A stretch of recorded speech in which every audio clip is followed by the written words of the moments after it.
Good evening, everybody, and welcome to Backfire Simsport TV.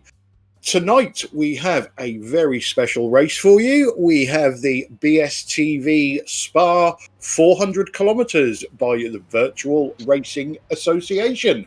It's going to be an absolutely fantastic grid race, and we've got a massive grid for you.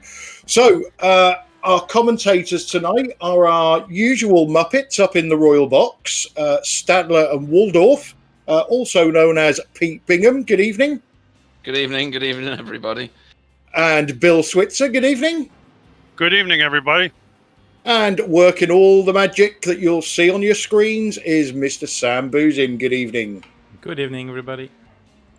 So, Pete, we have, or let's just tell the folks at the moment, we're in a 30-minute practice session, unlimited laps in its open, so everybody will be out on the track together.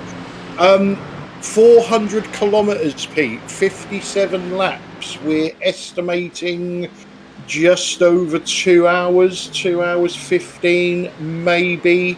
Bit of a heat wave in Europe. There's going to be some hot and sweaty drivers about. There are, yeah. I mean, it's hot for us, and we're just sat here talking about it. It's a big old lap. 2 minutes and 16 for the fast guys. 2 minutes and 21 for people like me. Apparently, anyway, according to my practice before. And some of these guys are just aliens around here. Clearly, there's some names we know, some names we don't. It's going to be very exciting. Spa is, we'll talk about incident points later on, because that's going to be a feature of Spa either way. And 2 hours of it and 50 odd laps of it, that's going to be grueling for anybody, really. And Bill, these guys are limited to 50% of a fuel tank, so we're expecting either a fuel-saving three-stopper or maybe a go-for-it three-stopper with a splash and dash at the end. Now, whenever you throw pit stops into a race, you throw in more tactics and you throw in more chances for the drivers to get it wrong. Yeah, for sure. That's the one really extra nice thing about an endurance-type race. It adds that as an element of surprise, I guess you might call it. Some people do it very well. Some people do it very well and have a mistake, and some people don't have a clue. So it's definitely a factor. And with it being an endurance race, it gives people a chance that if they make a mistake in the beginning, they may have a good chance to make it up. So I'm really looking forward to this. Got a great field of cars, a really exciting track to race on. Very technical, fast, long, so it should be a great event. Yeah, and Pete, as Bill says, it's an endurance race. It's an over 2 hour race, and I just hope, although we all like seeing a few incidents and things like that, I just hope the drivers are sensible at the start of the race and realise, there's a long way to go in this. There is, but as we all know, you can win it on turn one, right?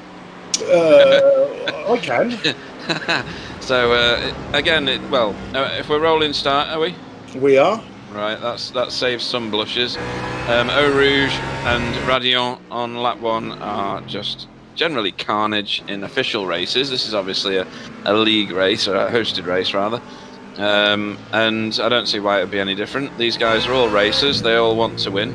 If they can see an advantage, they'll certainly try and go for it, and all you need is two people to go for the same advantage, and that's when you end up with some carnage. So it will be a terribly exciting race. There's a lot of cars on the track. It's a very, very strong field. They'll all want to get to the end, and they'll all want to win. So it's going to be interesting to see how they manage to keep themselves away from each other, particularly lap one. Yeah, and I shall just put out a little disclaimer. We do apologise. We are absolutely rubbish at pronouncing names. We will get your name wrong, probably apart from Jarrett Lee. That's quite an easy one. Yeah. So if we get your name wrong, and if you've got somebody watching us, get them to go on the chat, let us know how to say it properly, and we'll do our best to get it right. But just an apology before we start. So everybody is out for qualifying. We've currently got Seb Hawkins out there on provisional pole. Bill, GT3 racing, it just gives battles everywhere on the track, doesn't it? Yeah, it certainly does, and the variety of cars, and of course, they're production type cars, so people that are familiar with automobiles can kind of identify with the vehicles that are out there. And it's a very popular series right now, worldwide, really. So, yeah, it's there's going to be all kinds of stuff no matter where you look. So, it's gonna be really fun and exciting, I think. Yeah, and we've obviously, we've got 6 different makes of car available. I don't believe anybody. Yes, no. Yes, there is somebody in the Ford. So I think we have all 6 car makes represented, Pete. Yeah, remarkable that somebody's in the Ford. It's not the prettiest of cars, in my opinion. And it's not usually the driver's choice, is it? It's usually the BMW, the Ferrari, the Audi. Was there a Porsche in this or not? No, there's not. Is there? And the Mercedes, which sounds like somebody's driving a Sherman tank past you. It sounds fantastic, but it's so loud and it just thuds away as it nails it out of turns and things. It's brilliant. I mean, be good to see if Seb rejoins the track. We might do a lap with him or choose to do a lap with someone and let the viewers see what. Oh, we've got some teaming up here, Clyde. What's this about? Well, yeah, I was watching the practice session, and there's at least 4 cars in this livery. So there's obviously a few teammates joined this race. Definitely. I mean, you don't drive like that unless you're trying to get a tow. And that's Craig's set-up shop livery on the side of it. It is as well. Yeah. Yeah. So they could be ones to watch, especially if they get teamed up. Endurance races are very much a team event. Obviously, we're not swapping drivers. This is a single driver race, which adds its own challenge, really, doesn't it? Because if you need a wee in the middle of the race, then you're a bit done for, aren't you? Yeah, it's always best to go and have a squeeze before the race starts. Yeah, I've had an inverted commas long pit stop before. I did one in the Indy 500 and didn't lose any time at all. So, good evening to Andrew Hopley on the chat. Nice that you're with us. Yeah, evening, Andrew.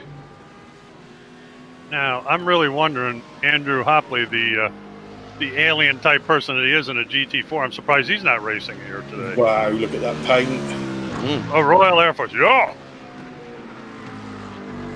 Go, Ben.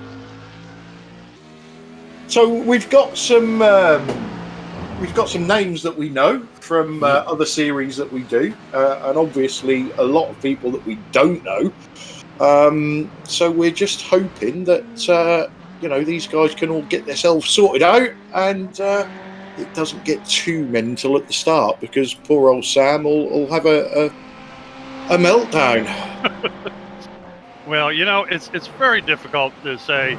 It's a long race. It's why do something on the first lap, and all this. But as well as I do, the adrenaline starts flowing. You see an opening, you're pretty optimistic that you can make it. And let's face it, that's the time you got all 60 cars in one spot, and it makes it really easy to have a gathering, so to speak. So hopefully it won't be too bad. I'm sure we'll have some scraped fenders and hurt feelings and all this other stuff, but I'm sure the race will be great. Yeah, I'm sure it will. Pete, I'm not a particular lover of Spa, but it is a track that is synonymous with GT racing. The cars look good round here. They go well round here. The GT3 is... I wouldn't say it's easy to drive, but it's got all the gadgets and the gizmos on it. So, drivers can make it, very, very easy to drive or very, very lively, depending on what their driving style is.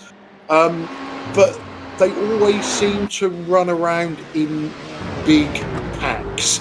Do you think that's what we're going to see tonight? Yes, very much so. they'll be like clusters of wasps. Here we go on a lap are we on Seb? Yeah. So we're on Seb heading towards La Source. I might as well do this and then I'll answer your question. So into La Source, get as much curve as you can. Generally that's second gear, and then nail it down here towards Eau Rouge, and then you'll dive into Eau Rouge. There will be a lift in this car. There you go, a little tiny lift, a bit more, and then this is Radion across the top. And then you end up on the Camel Straight here. This is why they end up bunching up. So this straight, you end up in the toe of the car in front, and it's hard to drop the car behind. And if you make any mistakes through Radion, you're done. This is Lake Coombe, this section. I'm sure Sam will correct me if I get any of these wrong. Can't remember the name of the next one. It begins with M. Malmedy. Oh, thanks for that. That's good. Malmedy, and then down into Brussels. This is. That was Lake Coombe. That was Lake Coombe. Yeah. All right. Okay. Then I don't know that this one's got a name, but that's my favourite. No, next one's Dubagauche. As in the next one is two lefts, so this is Dubagauche. Yeah. So the last one was my favourite turn because you can have, if you get that right, it feels fantastic. This one you just wash out all over the place, either on the way into it or the way out of it. This is a drop down to third gear, shed a couple of gears here.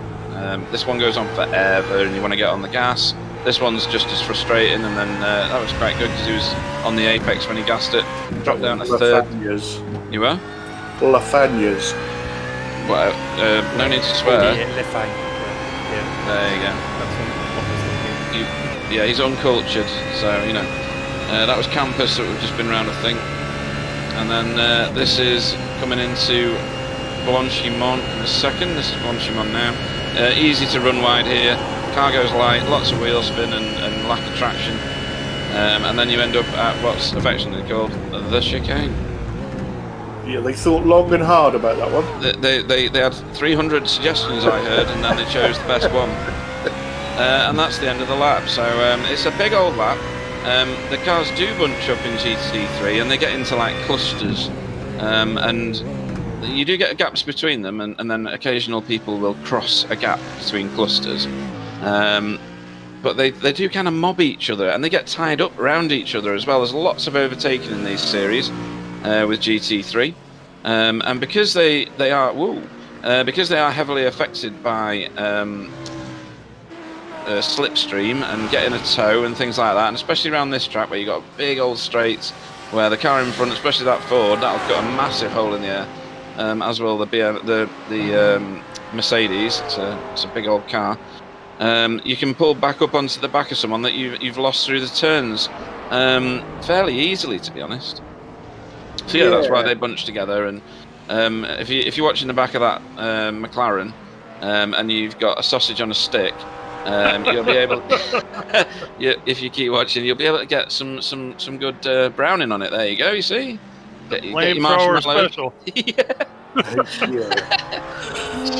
So halfway through qualifying, guys. Current top 5. So we've got 3 BMWs at the top of the field with I'm going to say Caden Bean, Seb Hawkins in second, Carl Moore in third, Gustas Grinbergers in fourth, and Martin Versluven. I'm so glad you got that one. There's a name we recognize, Roberto Ferrari. Yeah, Roberto. Yeah, Roberto's the top Audi. Yep. The top Mercedes at the moment is another name we know, Steve LaValle. Oh my goodness, XVR, yep. Yeah, he's not the only XVR. Wayne Sanderson's in there somewhere. Yeah, I know it's Wayne's name, yep. Yeah, then we got... top McLaren is in 21st, Luka Legsovic. Top 4 is Dirk Reski in 31st. Chris Shaw is in here as well. He's driving a Ferrari. And Carl Hardy's been dragged in with him. I saw his name before, now I can't find it again. Yeah, well, the list closed up over him there for a minute. Ah, right, okay. Yeah, there's a few in from the GT4 TCR League. Yeah, because Alan Toon's down there as well, isn't he? Yeah, Roger Morton's in. Yep. Charles Kellyman. Kip Stevens, too. Huh. Yeah. Steve Richardson, they're all in. Ben Cullen. Chris Shaw. Some V8s. Marco. Yeah, we've got Marco Lewert, Steve Lavallee, Wayne Sanderson, Ben Cullen again, Kip Stevens again. They all drive with us in the V8 League. We've got our favorite viewers, Alan Toon. Yeah, well, Alan is normally quite active on the chat, watching our broadcasts. But tonight he's racing, so let's see how he gets on. I'm sure he'll be sat there in a tweed suit and a bow tie. Watching the BMW in the Martini scheme. That's a scheme that goes back many years in auto racing. Yep, it's certainly got a following in sim racing, hasn't it? Because you see a lot of people in official races that sport that livery. Yeah, and also in real life there were a lot of them. Go back to the old 917s, 908 Porsches, 904 Porsches. A lot of them had that scheme on it. Yeah. And what we need to have a chat about incidents, Clyde. Yeah. Because Spa is synonymous with picking up the odd 1X everywhere you go. So these guys are going to have to be careful because they are going to get a drive-through penalty for every 25 incidents they get. Okay. And this is a track easy to get them on too. It certainly is. Well, yeah, it is easy to get them, but it's also easy to avoid them. You just have to stay on the track. Well, everybody has the same track, so that's true. I get very not angry. Angry is the wrong word, but you know, when people moan and complain about off tracks, the simple answer is don't go off track. Keep within the bounds of the track, and you won't get any.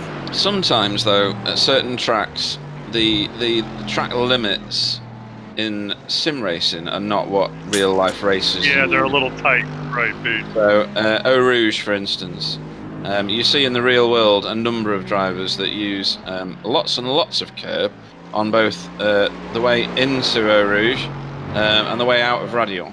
So I do agree with you, Pete, but I also think there are a lot of series now that are tightening up on track limits. Formula One have been quite heavy-handed with it recently, deleting laps for people.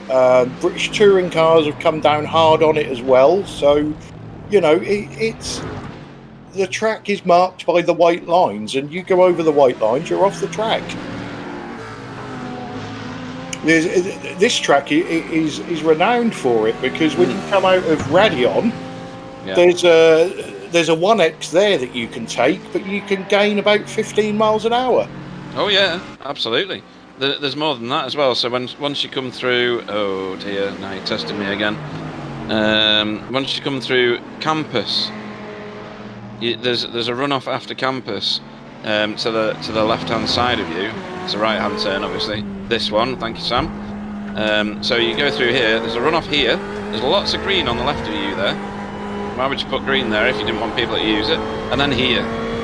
So I don't know what that's called, that turn, but those two have got masses of... It's what, sorry? Stavolo, that one? Oh, that'll be right, yeah, that sounds familiar. So you can grab a lot of time by going wide there. And in the real world racing, they use that. Again, why would you make some green... Oh, where's he off? Why would you make some green AstroTurf type stuff at the side of the road if you didn't want people to use it? Well, no, surely if you wanted people to use it, you would make it dark grey. Yeah, of course you would, yeah, but point not green. Yeah. No, I'm very... I totally agree with track limits. There are too many people that can gain too many seconds by not observing track limits, but that's just my personal opinion. Anyone on the chat got an opinion on the track limits, not just here but anywhere? Let us know your thoughts. I think 99% of the people in the chat are after Alan Toon to win. I think they are. That's all they're saying. Notice that, what did you say, the guy with the timing, Craig's Timing or whatever that outfit's called. Craig set up shop. Yeah. Craig Setup Shop. Yeah. That's the Pacework team. That Paceworks. Sorry. Oh, okay. I was going to say that the two other cars were BMWs. This one's a Ferrari, I believe. That's I was right. wondering. Yeah, I think there's an AMG as well, Bill. Oh, yeah, okay. there I is. was In curious. the same Yeah. livery. Okay. So, something for our viewers that the drivers don't know about. Providing that we don't have to throw a safety car for real because of a block track. Before the broadcast started, Sam picked a random number. Now, that number relates to a minute of the race, and only Sam knows that number. So if we reach that minute of the race and we haven't had a full course yellow, we will be throwing a full course yellow, just to throw some more tactics in and to bunch everybody up again. So me and Pete and Bill, we have no idea when that's going to be. We are totally controlled by Sam on that. And like I say, it will only happen if we haven't already had to throw a full course portion. So guys, that will throw a spanner into the works with tactics and track position and do I pit, don't I pit, am I in my fuel window? Yeah, that's going to be utter chaos. And if somebody cool. if somebody really stretches out a lead, they're not going to be real happy about that either. But that's the way it goes.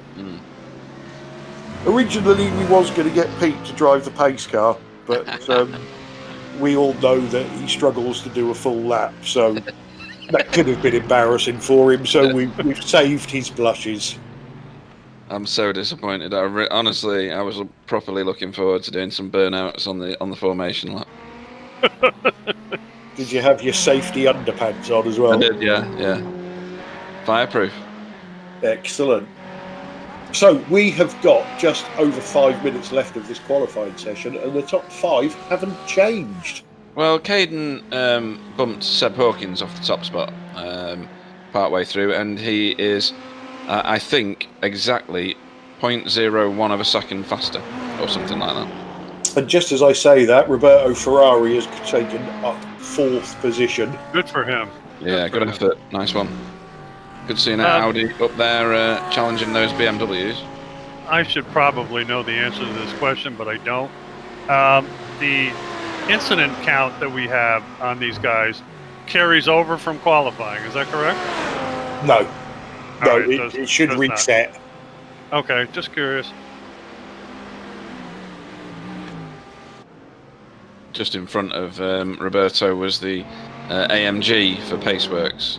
Yeah, and Gustas has just got back in front of Roberto as well. So bit of to and fro in this late in the qualifying session. That's very exciting. What's that? 4 minutes or 5 minutes to go? yeah, it's about 5 minutes, 4.5 minutes plus the rundown for those that managed to start a lap before the checkers come out. That's fast through there. Seb Hawkins again. Is that the unicorn livery, is it? Yeah.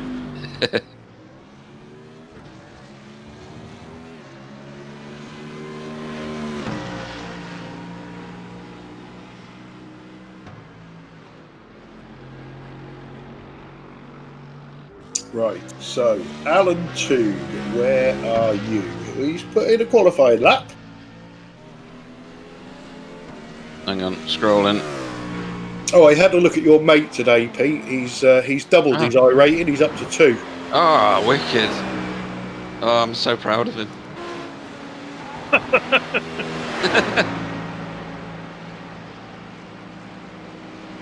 I mean, that takes effort though, doesn't it? Oh, it certainly does. We need to get him in on an interview.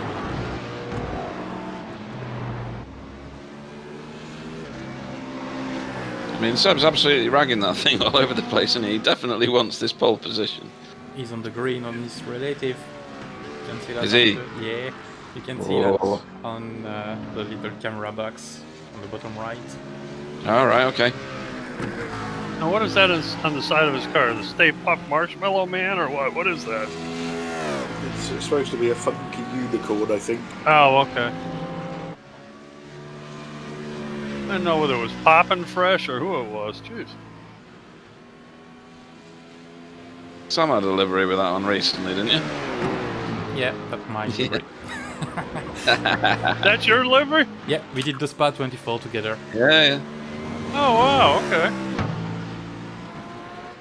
Glad I didn't say too many nasty things about it. Holy shit. Yeah, that was a fun livery. Just yeah, we did enter with a slow guy.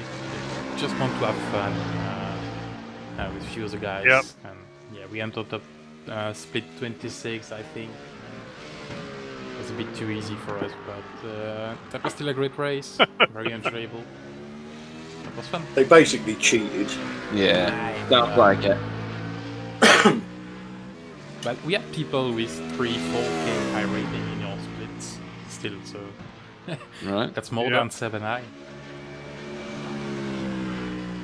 So at the minute, Seb looks like he's gonna do a better lap.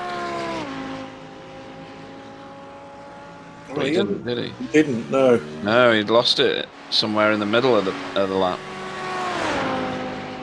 But he'll get another one in.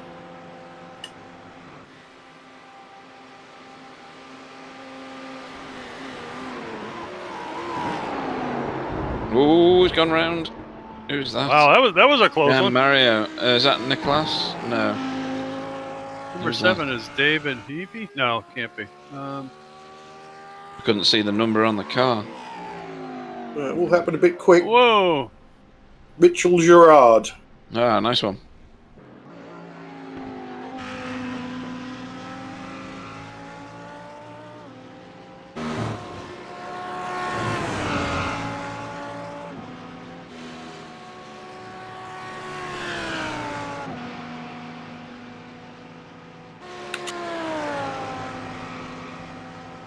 Just for you, Pete, I've given them a long pace lap so you can go through the whole grid.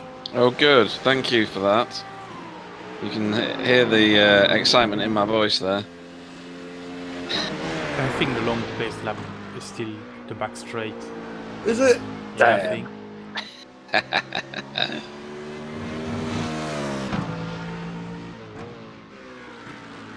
I just see Ben Cullen pop up there. Oh, God, there's that livery again.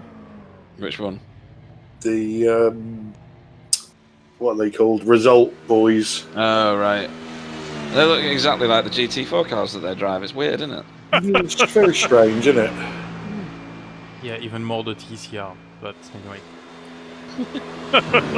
Oh, yeah. Oh, dear. That didn't work at all well, did it? Oh, this one, they're really confusing you. They got orange mirrors and blue wheels on this one.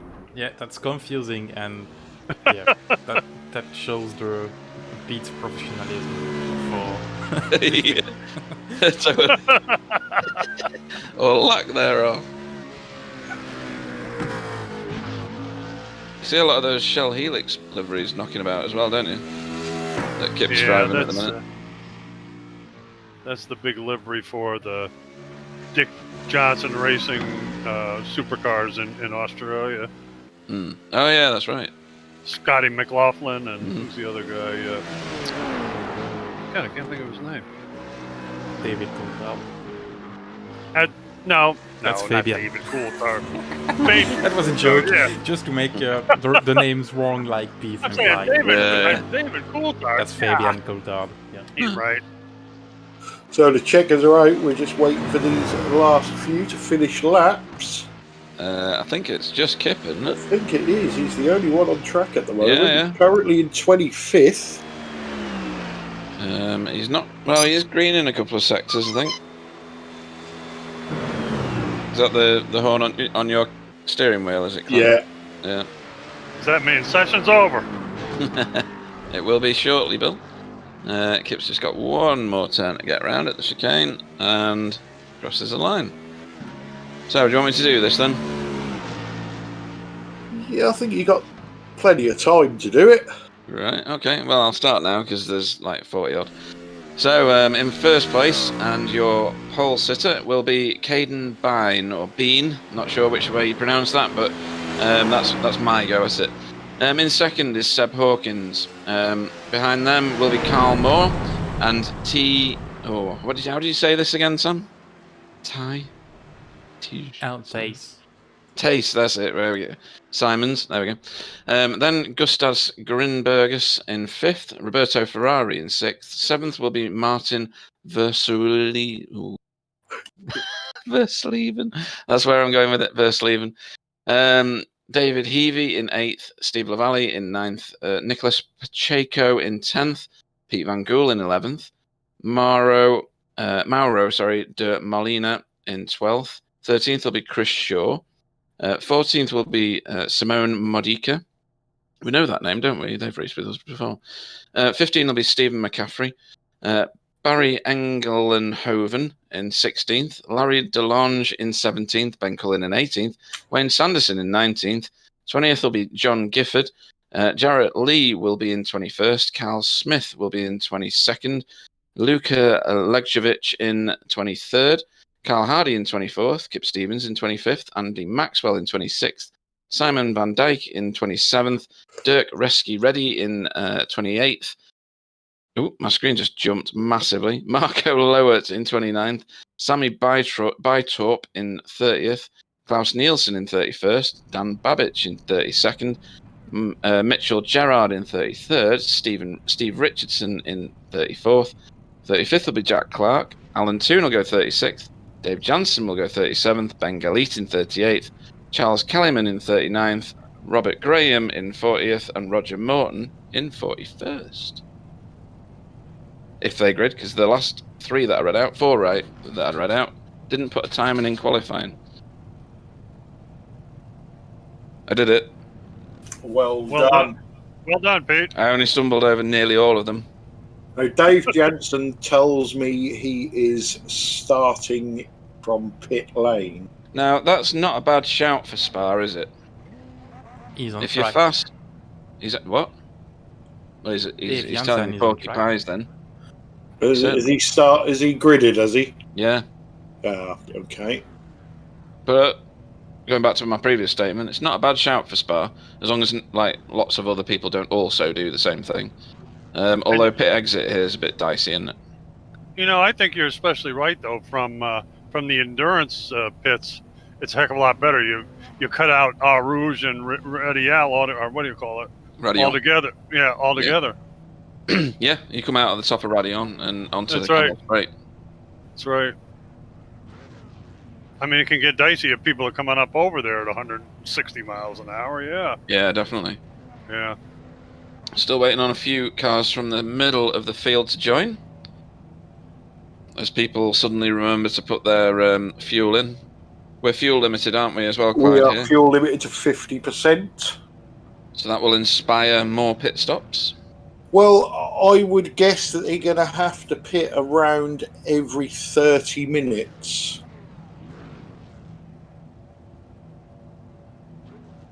Yeah, that's quite regular then, so we'll have to see how that format works. Yeah, a full tank of fuel in these cars, bearing in mind it's a high fuel usage circuit, is probably an hour there, give or take a few minutes either way.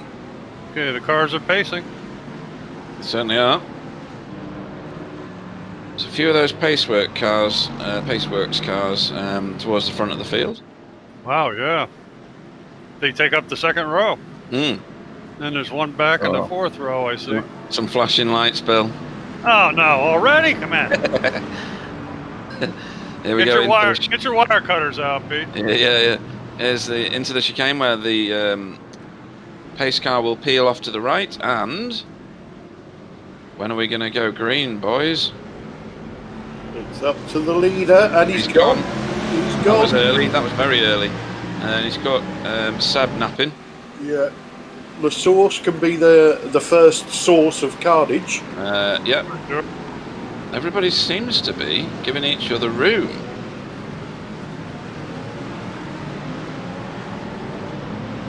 That was very, very well behaved, boys. That was. That was excellent. Yeah. Meanwhile,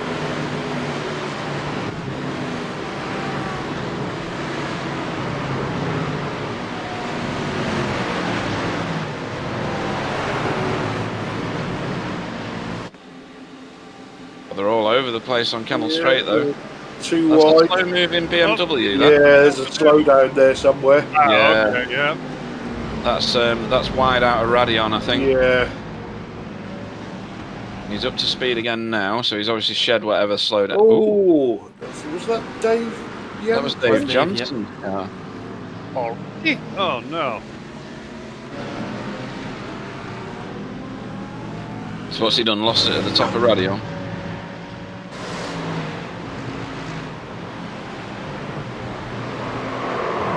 Don't know what your timing screen's doing, Clive, but mine's having an absolute bit. It doesn't know what it's doing. I think I'm on break here. Oh, there we go. We're back. Yeah.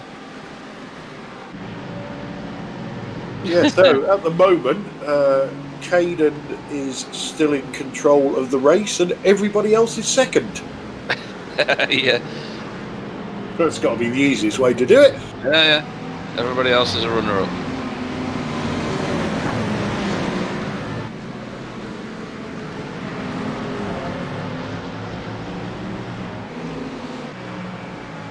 So I wonder how many of these drivers have actually taken notice that the fuel tanks are limited to 50% and they've been doing some running to see how long they can get out of these cars. Was the practice session fuel limited? I don't know because Kip was running the practice sessions. Right, okay. If it wasn't, then they might get caught out here and that was Carl Hardy. It was. And who is it that ended up with the spin? For 24, I think. Or was it 34? 24. Still there. Kyle He's trying Smith. to Kyle Smith? Yeah, Kyle Smith. He's trying to rejoin safely. Four BMW GT Z4s up front there. Yep, they're a very dominant car. Very popular choice, though, as well. Oh, that's a good overtake. Sure is. The end of Camel Straight, very textbook. Positions his car well.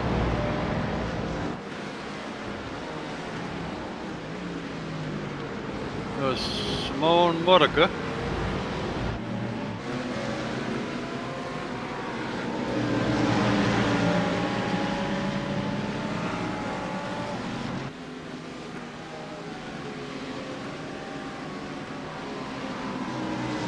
This is Gustas Grimbergus, who is tracking these two Paceworks cars in front of him.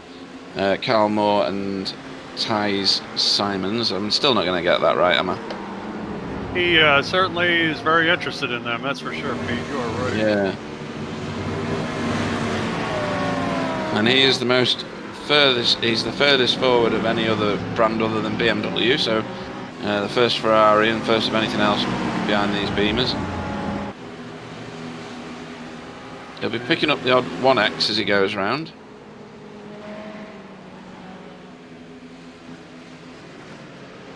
I show him as 2 so far. I don't know if that's true or not, but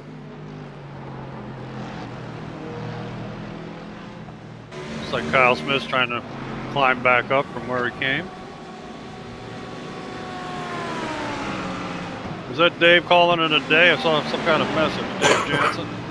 Yeah, he and Ben Galita both quit. Oh. Roger Morton's been the victim of poor internet, but has rejoined since. Yeah, I think he had a couple of disconnects during quali, so Right. his internet seems to be struggling tonight. Hmm. Oh, this is my favorite crowd at Spa. I think these are some of the guys that are facing the wrong way and stuff. That's pretty cool. Yeah, is this the one with the KFC or not? Yeah. No, No, that's Le Mans. That's Le Mans, right? So I didn't need to worry about Clyde getting distracted then. And just so you know, Pete, it's Tice. Tice, right? Tice. I'm gonna write that down. Gonna have to. Like Where's it? ice with a T, Pete. Yeah, Ice Tea. I'm gonna call him Ice Tea then.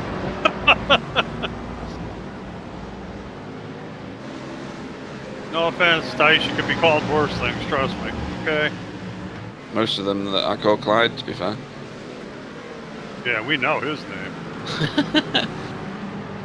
So Wayne Sanderson stuck in a bunch of cars here. He's got John Gifford and Carl Hardy in close company behind him.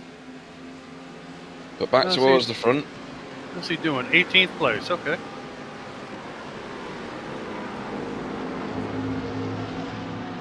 Currently watching. Oh, we were. Sorry, Roger Morton has just lost his connection again. Right, not having the best of days, is he? This is Gustas Grimbergus, doing his best to keep with these guys. He may be just tracking these guys, hey Clyde, because overtakes at this point. It's very early in a 2-hour race, isn't it? Well, you know, it's like we said at the start, and I'm not quite sure how it'll play out, but on the basic facts, it's a 3-stopper if you can save some fuel, or it's a 3-stopper and a splash and dash. So, you know, some of these guys at the moment might just be happy sitting behind other people and saving that bit of fuel that they need to turn it into a proper 3-stopper. Yeah, and a question for you, Sam. When we were on board with Gustas, he was... I'll stop talking now because that Ford has gone round. He had a little help from the... He did, yeah. Shell BMW. He did. Is that... So I'm going to go back to my question to Sam. So when we were on board with Gustas, why was he hammering away at the top of the rev limit in gear 5 when he should have been in gear 6? You've got a bit of boost when you are high rev in the Ferrari. Oh! Yep. Oh, that's a bit of secret knowledge that I didn't know. Yeah, best thing to do in Eau Rouge, for example, if I jump. That one will do, yeah. You should stay in 5th and go all the way up the revs and get a boost. Okay, let's have a look at this. Yeah, he came off the gas quite heavily.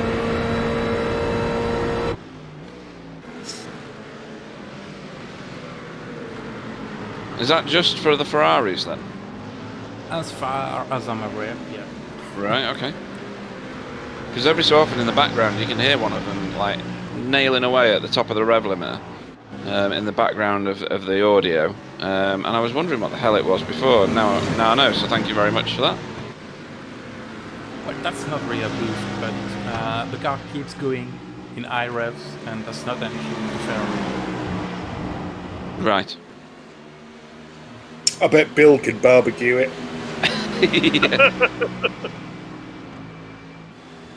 Because you do that in a lot of cars, and you'll end up with a blown engine, won't you? Well, you could. I mean, I would think, you know, with the sophistication of vehicles today, they usually have a chip in the ignition so you can't over-rev these things. The only time you really can hurt them is downshifting, you know, too quickly. But most of them you can't hurt by just running it on the...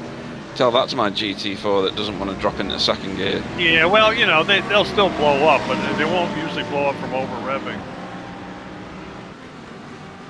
So, not Kip Sims, Seb Hawkins, I think, is about to crawl into Caden's boot. Yeah, he's not getting away, is he? They've pulled the gap on Tice Simons.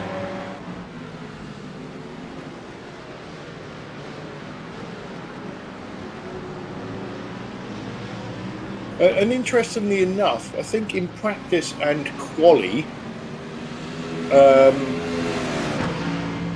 just waiting for my screen to sort itself out because I had Seb Hawkins dropping down. Tice Simons was slower than his teammate, Carl Moore. So they've reversed their positions since the start. Well, Roberto Ferrari has gotten past Gustas Grinnesberg. At the moment, we're watching a gaggle of cars coming down Camel Straight. That's a good move. That's Klaus Nielsen. Yeah, that was very commanding. That was Kip Stevens. Yes, it was. Yeah.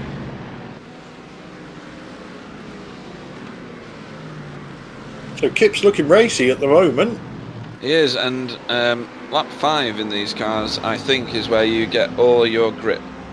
It takes quite a while for them to come into their best grip window, and this is about it now. So we should see some much faster laps from this point on for a little while at least, as long as they don't cook their tyres, obviously.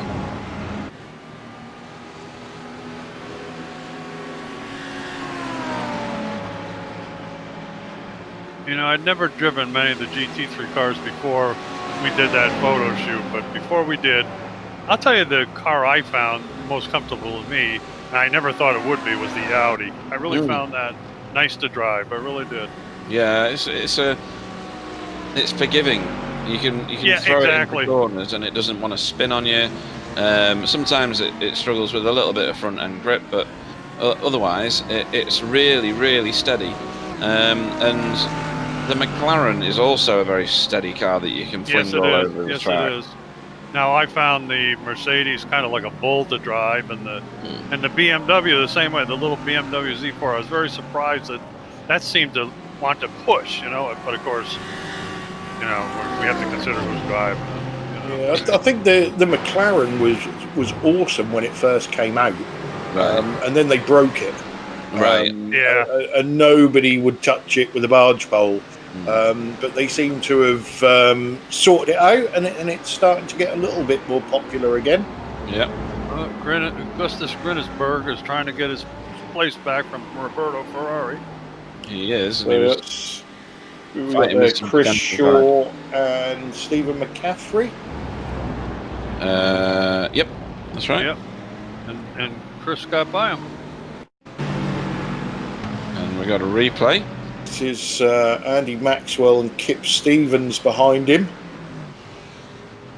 And he's going to lose it all on his own. Yep, he doesn't make the greatest of obstacles to get around there. Although, I have to admit, I've done that a few times. We appear to have lost a couple of drivers due to poor connectivity. Well, one of them is Roger Morton, who's constantly dropping in and dropping out. He's doing the okey cokey at the moment. He is, yeah. Peter Van Gool is another one that the session is saying has been dropped.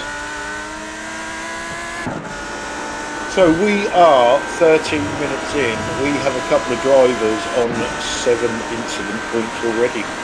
Wow, that's pretty steep, isn't it? Well, I've got Carl Hardy on 9, but that might be included in previous sessions.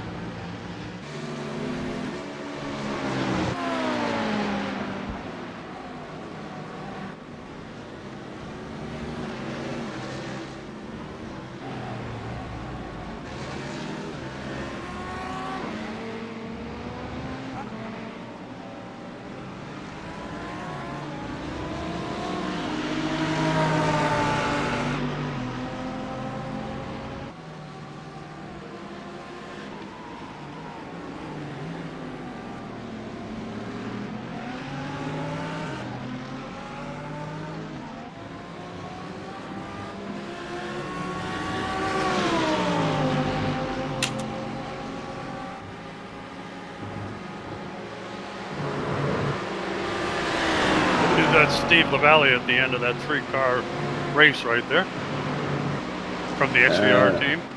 Yeah.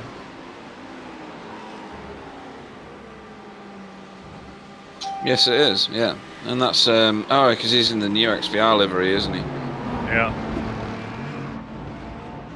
And Nicholas Pacheco is in front of him, along with Mauro de Molinaire.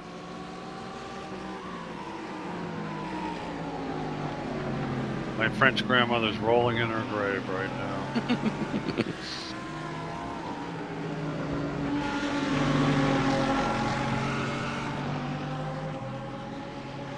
So that gap at the front is not going much over half a second. No. So I might be tracking him, as in not wanting to force the issue and just keep eking out a gap over the cars behind. That would be sensible. I don't know what Seb's race head is like in terms of how patient he can be. Sam, isn't Seb a Williams esports driver? He's manager of the team, the esports team on iRacing. I don't think he really raced for Williams esports, maybe in the smallest races. But yeah, that's still a good racer. Yeah, he can manage the fuel and everything else.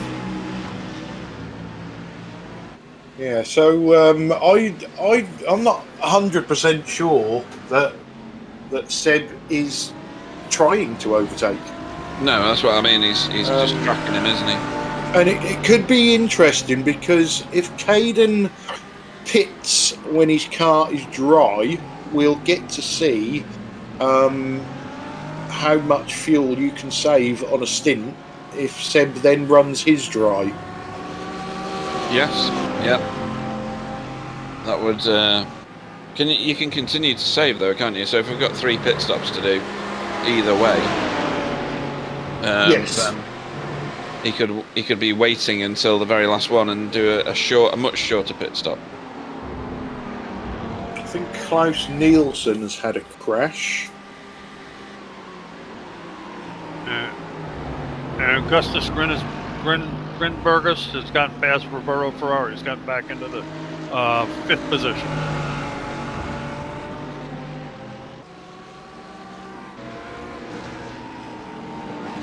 No, he's back again then. They must have swapped back since you watched it last. Oh yeah, he is. Yep. Wow. This is Luka Lechovic. Overtaking. Hang on a minute. Klaus Nielsen, who Clyde thought had a crash. I've got something in the incident box to say that he crashed, but Right. Peter Van Gool has rejoined the session after his internet issues.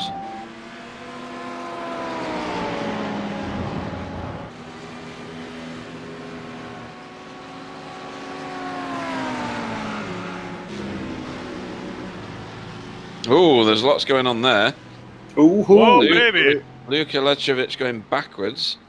And then he was in with these guys, wasn't he? I'm not sure. I suddenly feel very sick and only one person knows why right now. Oh, he's gone on his own, look. Oh, big tank slapper of a spin. missed That's the wall. really easy to do.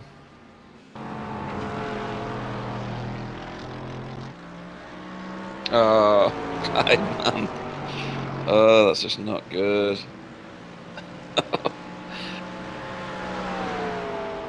Yeah, you're right, Bill. Good that he didn't actually hit any of the furniture around the track. Yeah, the area he spun off had a lot of room.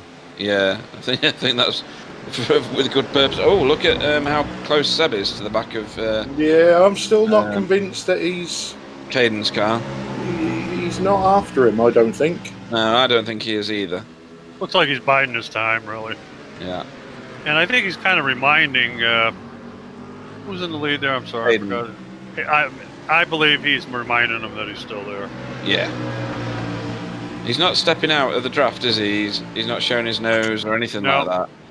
There's no aggressive moves being made. I think he's playing the long game here, which you need to do in an endurance race, don't you? It's 2 hours, I mean. Absolutely, and and he's given him enough room that if he happens to slip, he's not going to crash into him either. Yeah. Although Caden, I'm just looking at his I rating, he's nearly a 5,500 I rater. Good so, Lord. That's obscene, isn't it? We don't know people like that. Yeah, we used to 5.5. Oh dear. That's Gustas. Gustas. That's going to heat up his tyres good and proper, that. Yeah, and he's got to be so careful getting back on the track. Yeah, he's keeping out of people's way, which is brilliant to see. Just escaped, I believe.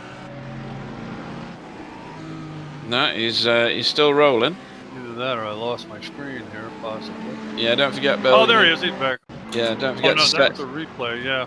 Don't forget to set your maximum cars to 62 or whatever it is, the maximum, so you can see everybody. That's a very slow Alan Toon. He's about to upset all his fans He's on the in chat. the pits. Yeah, his car's bent up at the front there. Did we give any of these guys a free repair at all? We did. They've all got one free repair. Okay. What happened to Alan Toon? I'm not entirely sure. Whoa, what was that Ford doing? That's Dirk Resky. I'd love to be able to join you, but my timing screen's gone absolutely nuts. Well, he's smashed into the tyre wall head on.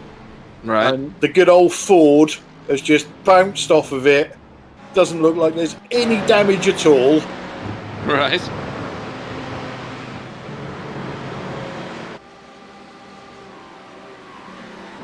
So let me just catch up with people on the chat. So, can you still hear me? Yeah. Yeah, sorry, I just had that. You know, that weird sadly, that's true. disconnecting Windows device thing. No, that's terrible. Yeah, so we've had that was close. We've had Anthony Jacobson on the chat. We've had Neck1986, who I believe is cheering for all the Dutch drivers. Alan Tune before the race started. Faster Autosport.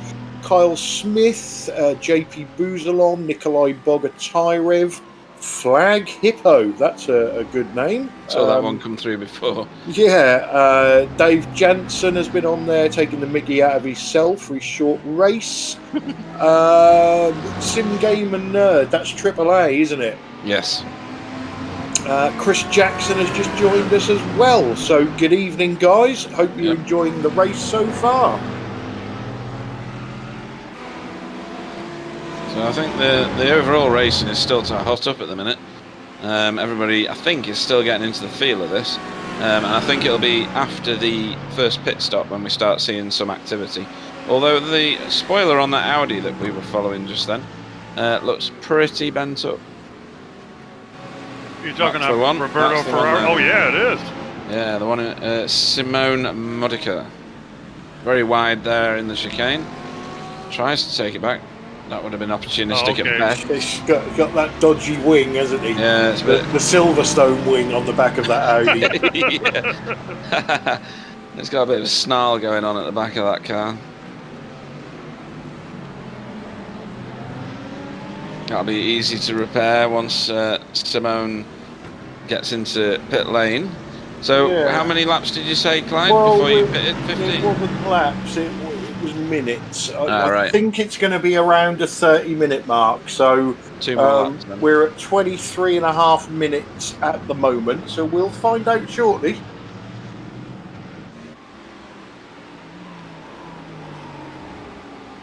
Oh, that's a dive out from Chris. Is that Chris Shaw that's chasing or following? Yeah, I guess it's Chris chasing. Shaw in the blue. Yeah. So he's after. Oh yeah, of course, because it's Gustav Skrimbergus in front of him who had his slow spin before, or sideways slide, or whatever you want to turn that. Yeah, he's dropped down to 10th, hasn't he? Yeah, I mean that's a pretty big drop, isn't it? Because he was in 4th or 5th, something like that. Yeah, but he might have the speed to get himself back up there because he was sat in 5th for a while, wasn't he? Which is no mean feat. Just having a look at Roberto Ferrari on 13 incidents. Wow. We are still in stint 1. Yeah, we're going to have a number of drive-throughs, I think. And we still haven't had our full course caution. No, that's right. And we still don't know when it will be. Oh, that's wide. Gustas is going to be... Oh, he's done it again. But he's hit stuff this time. That's made it quite different. Oh, did he hit stuff last time, did you say? No. I don't think he did. I think he just spun. So he's taken a toe back to the pit. He has, yeah.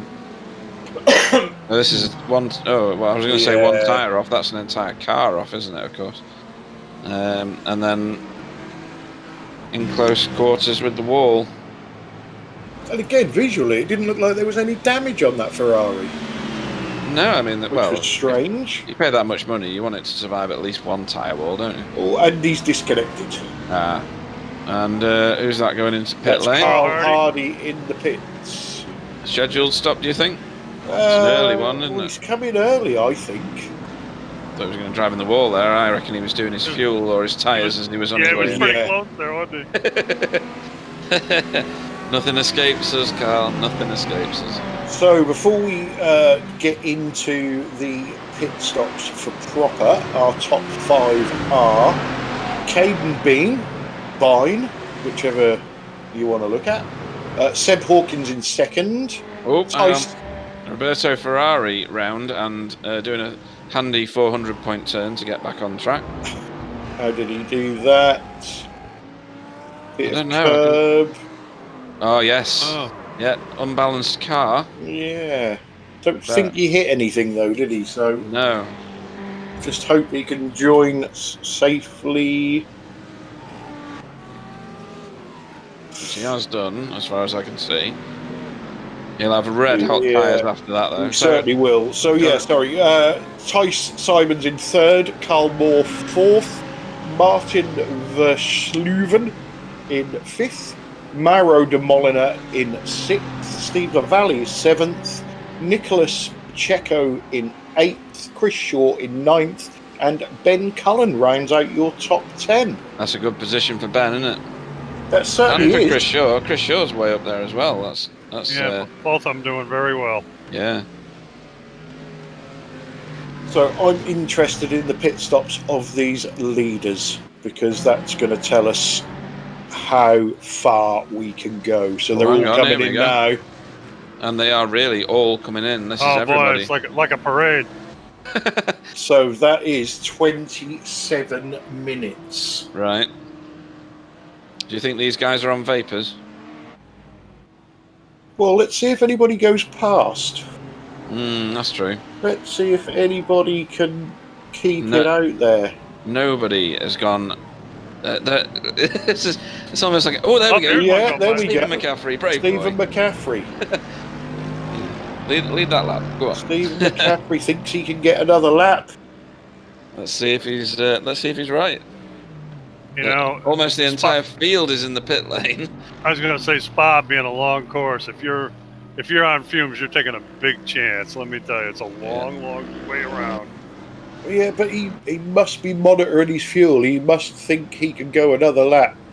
Otherwise, he wouldn't even have tried it, surely. It doesn't look like any other car has done that. Well, we've still got cars coming round, so people have still got the chance. Here comes The our Ford Ford. comes in.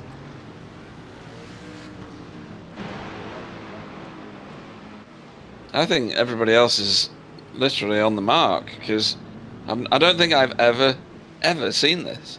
Like the whole field coming in for pits. It's almost there like we a go. mandatory. Oops, sorry. There was another one there. Yeah, that there was was. a result car. Yeah, it was a result car. There we go. Must have Carl been Hardy. Carl Hardy or No. Charles Kellyman. It can't be Carl because Carl's It's about Charles to be, Kellyman, I think. right? No, he's in the pit. Oh, no, we're seeing It the is, replay, it's- of course. It's Carl it's Hardy. Carl Hardy, yeah. Sorry, I thought I was watching live footage before. We are live. That's another one, Carl Hardy. I don't know who is the other one. We've got Chris Shaw. Also, Couldn't even begin to tell you my timing screen's gone mad. yeah, mine has as well. that was But I Pete believe, Van Doel that went Oh, down. right.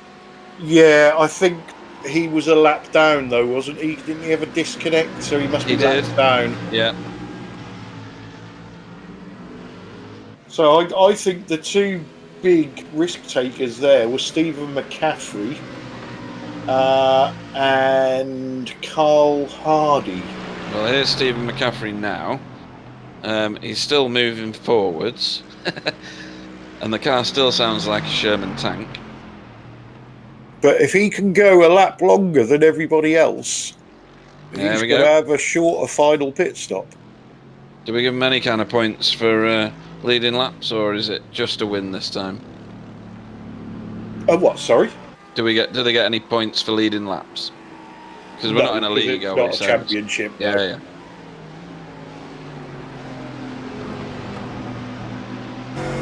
I do apologise for our retarded commentator, Pete. I've been let out for at least we're doing one a day. bit of a government project called Helping the Community, and Pete's out on day release with us.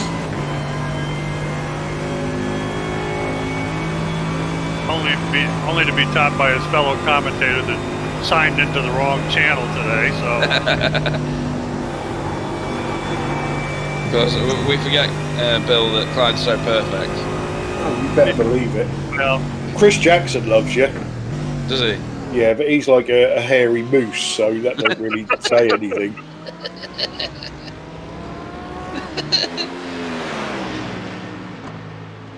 His nickname is the Baby Maker. well, Yes, I'll tell you one thing. I want to see our former footballer from England tussle with our defense hockey player from Canada. That ought to be interesting. I was Be an epic battle. watching a bit of the hockey last night, actually. Oh boy, I'll tell you, the Golden Knights pulled it out. Wasn't I supposed to tell you that? Yeah, no, I've watched most of it. Okay. But we better not talk about hockey because Chris Jackson's in the channel and he knows nothing all about hockey. So, where are we in the race now? So it's pretty much as we were. Who's lost? Ooh, blimey. This is very close, Clyde. This is David Heavey Is and that Kip Stevens? Yeah, that is, yes. it's a good move. But is he going to keep it? Well, he's stopped it on the apex there, didn't he? I can't see Kip being happy about that. Yeah.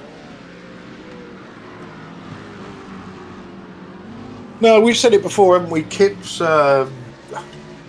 he's a lot better. Oh, whoa, he's gone. Oh, yeah, I'm not going to say what I was just about to say. Right. I thought he was going to make save me that. look like a dick. Well, don't break the habit of a lifetime. Not for us. So we've got two teammates, line astern here. Simone Modica and Roberto Ferrari. I think that is in the second car. Yeah, Simon has got the Silverstone wing. Yeah.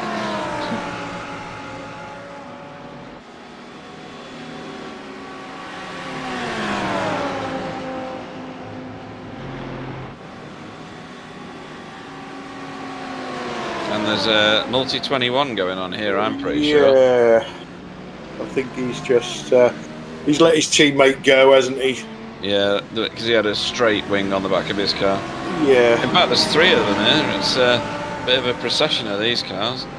Am I hearing something, or are some of these cars on the limiter? I'm hearing. It's the Ferraris, Bill. That's what I was questioning before. Oh, yeah, that's what Stan was saying? Yeah, they sit on the top of the rev limiter to get a little bit of boost. Huh. But yeah, you can hear it in the background, can't you, every so often?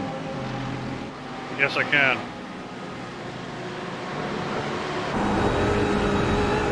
Here we go with Jarrett Lee, and we'll see that Ferrari pounding away on the top of its rev limiter now. There it is right there. I can hear it. Yeah.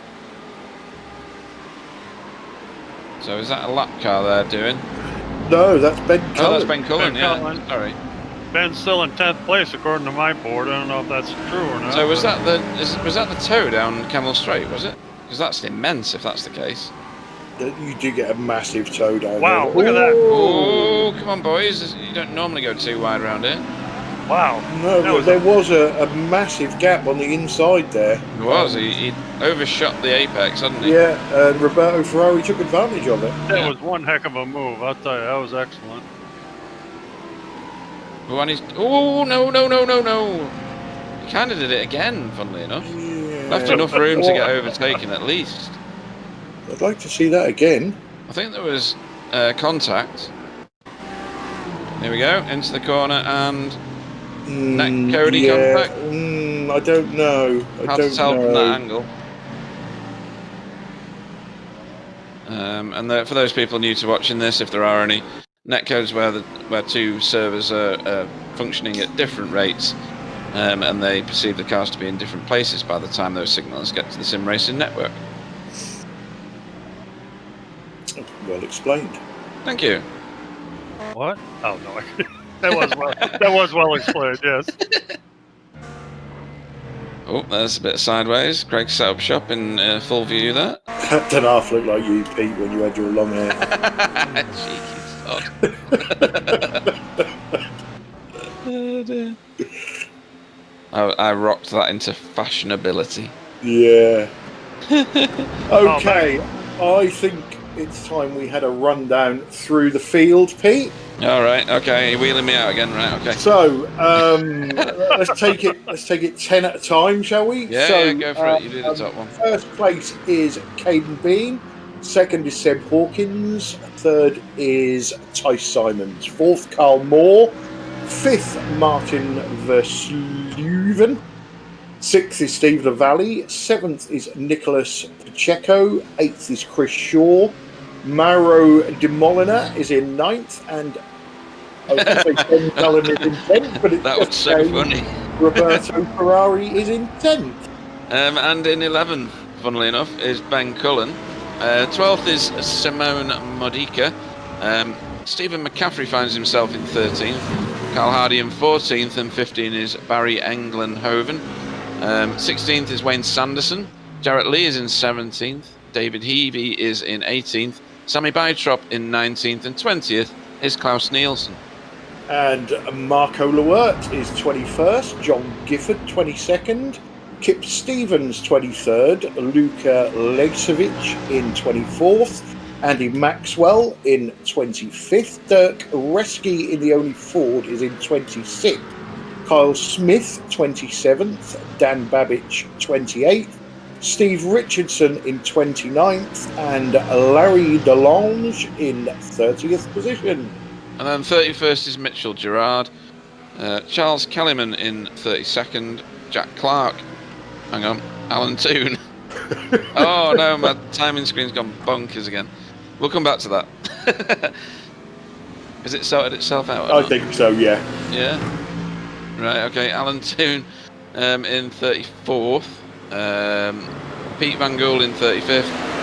36 is Gustas Grimbergus, and I think he's the first of the ones that have quit out, because then I think the rest of them have quit. Yeah. So we've lost Gustas Grimbergers, Dave Janssen, Roger Morton has been doing the Okie Kokie, Ben Galit didn't start, and I don't believe Simon Van Dyck started either. So we still have, I believe, 35 cars running. which is impressive either way, isn't it? It certainly is. And we're what, 40 minutes or so into this race at this point? We are just cut up 39 minutes. Okay. Evening to Johnny Brandon on the chat. Hello, Johnny. Oh, look at his teammates side by side.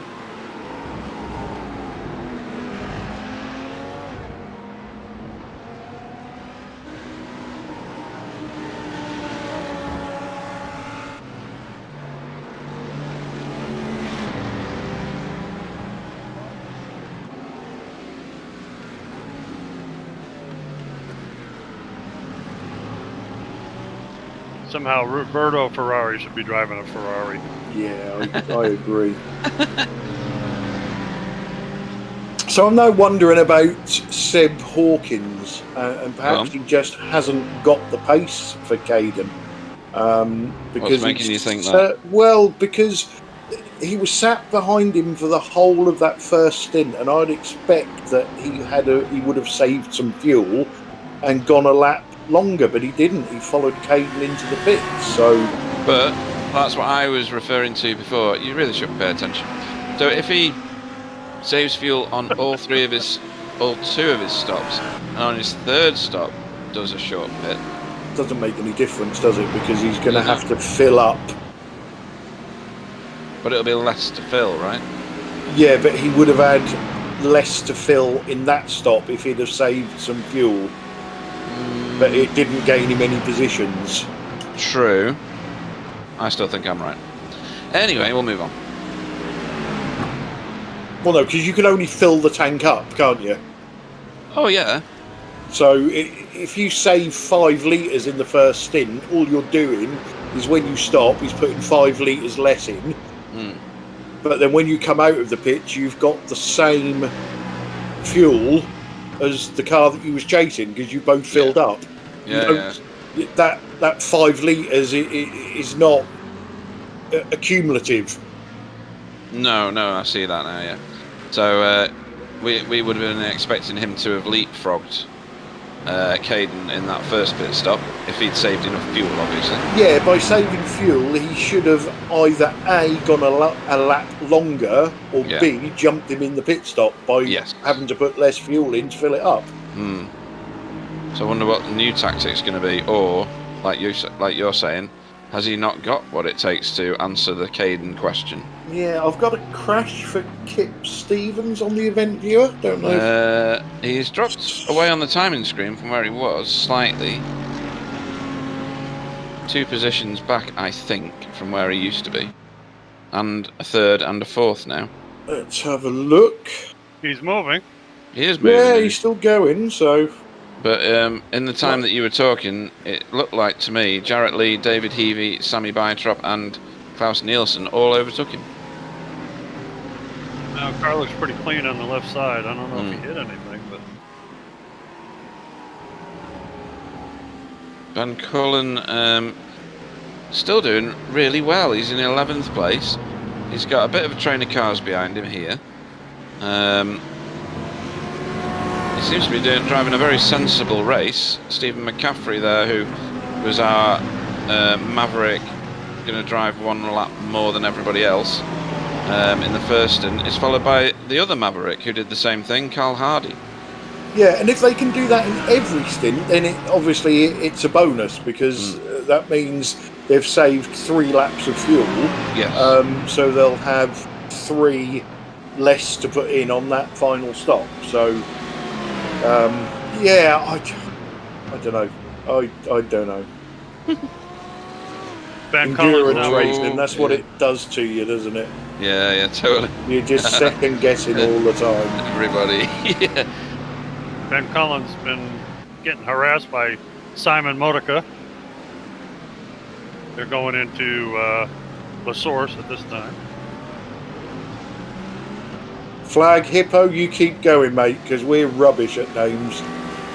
Why, what's he corrected us on now? Sammy Bytorp. What? Really? That's how you say that? What was I saying before? Bytrop. Oh, yes, it was. Oh, it's D-O-R-P, right. Yeah.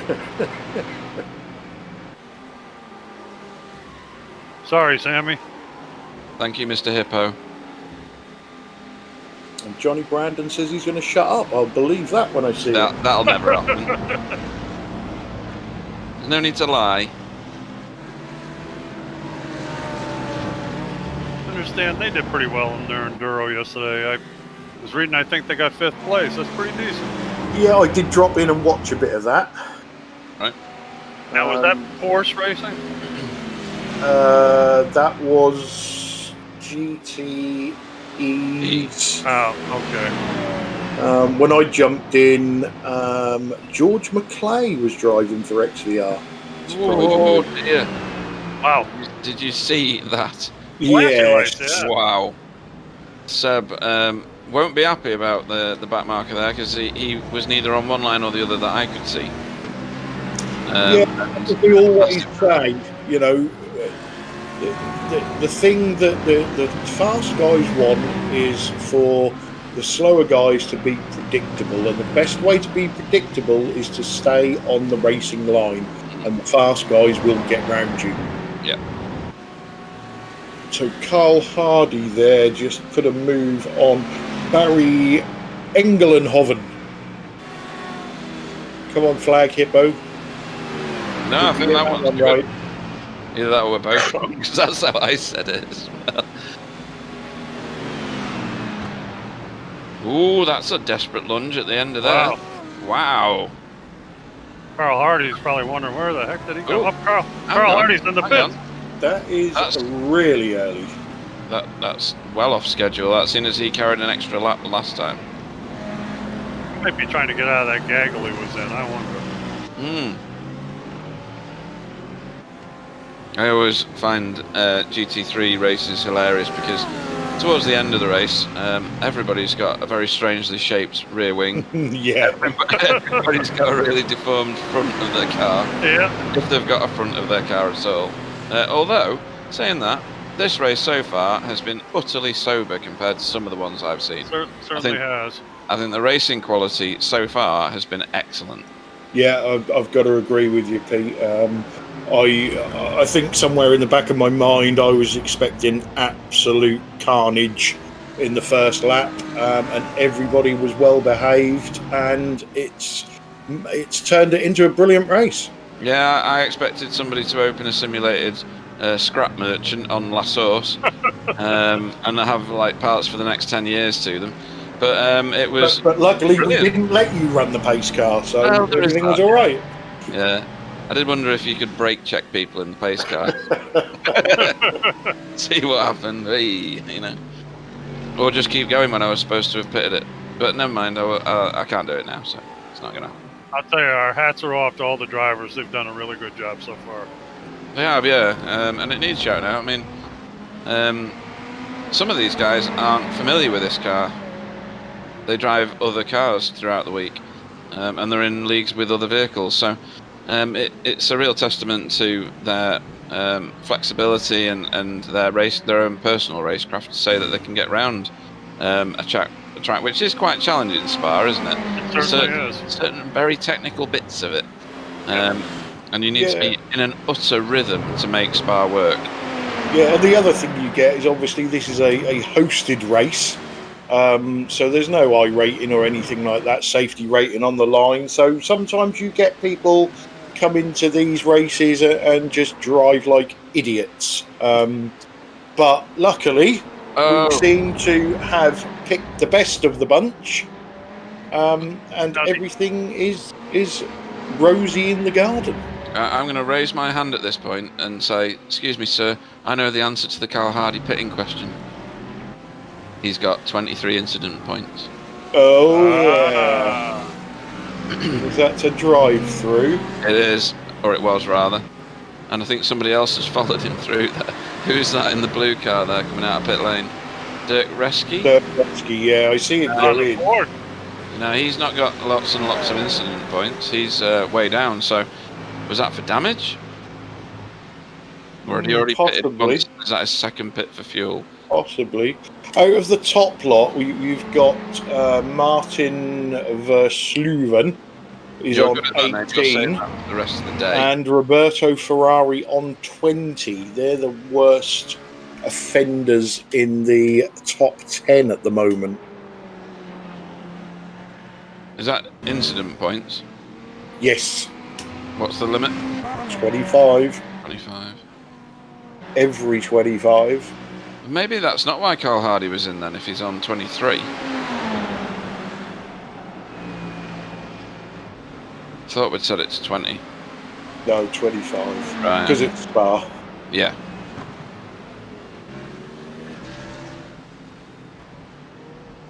Oh. Whoa. Those two Ferraris were getting wheel spin in various different places to one another, and it just looked like they were going to spear each other off at different points. And this is a battle that's gone on for a while. Simone and Ben Cullen. Yep. Ben Cullen was in front not that long ago, and now he wants that place back, and you can tell he wants it. Yeah, I'm not sure what... I thought Ben was more used to driving GTE cars, but I could be wrong. Right. But he's certainly took to this, hasn't he? His BMW Z4 GT3. I mean, he's in 12th, I think, now, because he lost that position to Simone.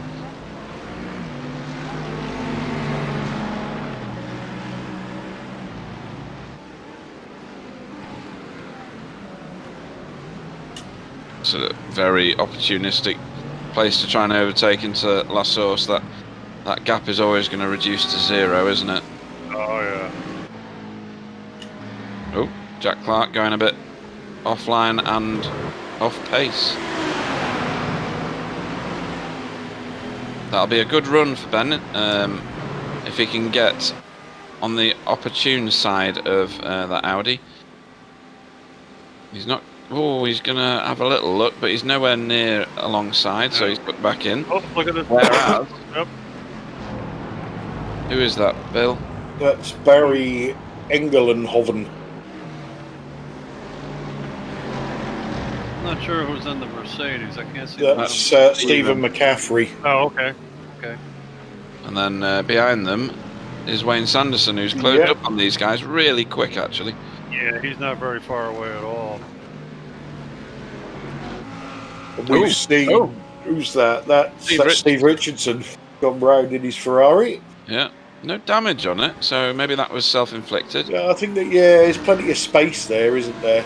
Oh yeah, you can have a big loop and not cause yourself any damage apart from killing your tyres. Yeah. There he goes. There's nobody near him, so this must be just a little. Oh yeah, he's carried a lot of speed in mind. Well, I say so much runoff there. Yeah.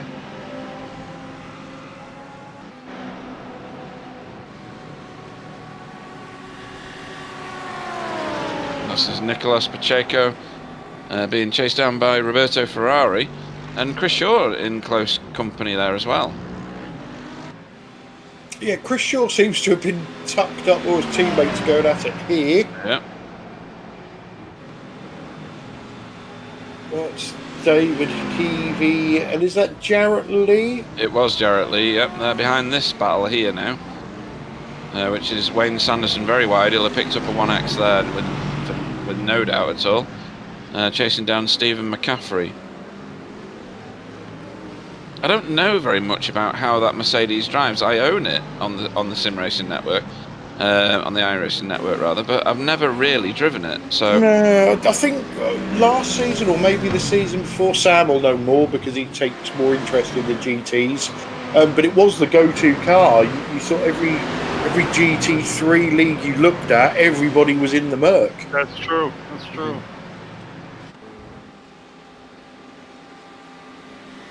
Lights flashing there, Bill, from That's Barry. Barry, I think. Stop it.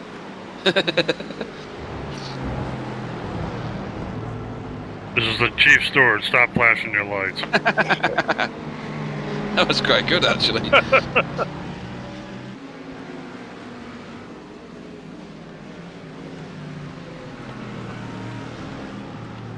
It's very wide there, isn't it, from Barry?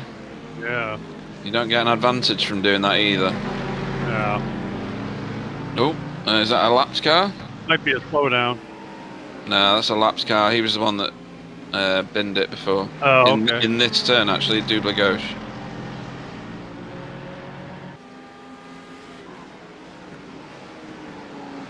So we still haven't had our safety car yet. Hmm.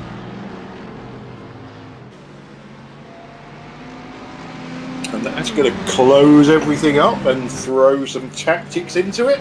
Yep. So, hang on. Why am I seeing Caden? Yeah, what happened to Seb dropping Hawkins? down? No, I think that's... Is this just my timing screen being stupid? Yeah. Right, okay. Because mine did the same. Right, okay.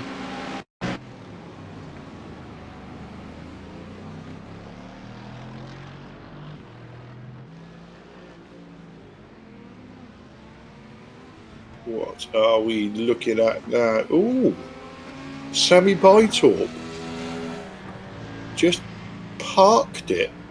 Looks like a wheel failure or something. That did, didn't it? That looked like a hardware failure. I'm sure Flag Hippo will let us know. I saw none of that, funnily enough. It just sort of parked it there Right. on the outside barrier. And then got going again. Like I think Sam might be right. I think he might have flicked his wheel off and back on again, and away he went. I could hear screeching tyres just then from somewhere.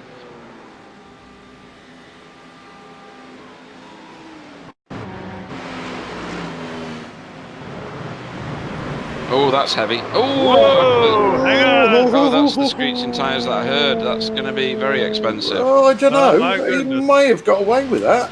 That was more than a rub. Yeah, he did scrape. Looks like the left front's hurt. Yeah, I think you're right, Bill. I think that wheel arch is fully caved in there. Could have been worse though. Oh, Yeah. very much so, yeah. I knew I'd heard some tyres screeching. Wow. So there's the leader in. Leader, and here second again. place again. Here comes 56 minutes. Okay, that's enough Does to get them that- through. Does that bring them all in? Here comes It the does. parade. Yep. Here comes Tice Simons. Honestly, I don't think I've ever seen more? races where so many have all I know, joined. isn't that funny? Yeah, Well, they're just running them dry, aren't they? yeah, That reminds you of NASCAR, doesn't it? it does, yes. Piling into the pit lane all When at the once. yellow flag comes out, they all start skirting in. Yeah. Now, Stephen McCaffrey, in theory, will go a lap longer. You would think. I don't know where Kip Stevens is. He had to do Well, something somebody else went by in on the a pit. Ferrari. Who was that that went by on a Ferrari just then? Kind of a white-colored one. That one might be a lap down, Bill, because we've got some, Okay, some alright. cars impaired at the minute. But Steve Alright. McCaffrey has gone around again. Ben There we Cullen go. stayed out. Now Yep. he's got no reason to stay out. He's not pitted before, so has he managed to save fuel? Sat behind Simone. Well, he's either managed to save fuel or he's not very good with a calculator. And he's flashing at nobody. Flashing his so that's lights. Probably because he listened to us. nice. Yeah, He's because probably he's, listening, Oh, that's yeah, right. yeah. Yeah. he's watching the broadcast. Yeah. So Sammy Bytorp's VR went black. Yeah. Not something I suffer from. I use triples. But you have a VR. Have you ever heard that, Clyde? I haven't. No. No. The only time I really have trouble with VR is when I first fire it up. If it's going to play up it like it did yesterday. But But with no you know, sound you had the old- yesterday, didn't you? Oh, that was me. That Oh, I had right. the wrong settings. But yeah, I do the old IT trick and turn it off and turn it on again, and it seems to sort itself out. My Rift doesn't get much use these days, so Right. And what do you use, Bill? Do you use VR? You do, don't you? No, I've got Yeah. one sitting here in a box, never even used it. Oh, right, okay. evening to Lame O'Connor on the chat. No, evening, Lane. He's Hey, woke Lane, up from buddy. his nana nap.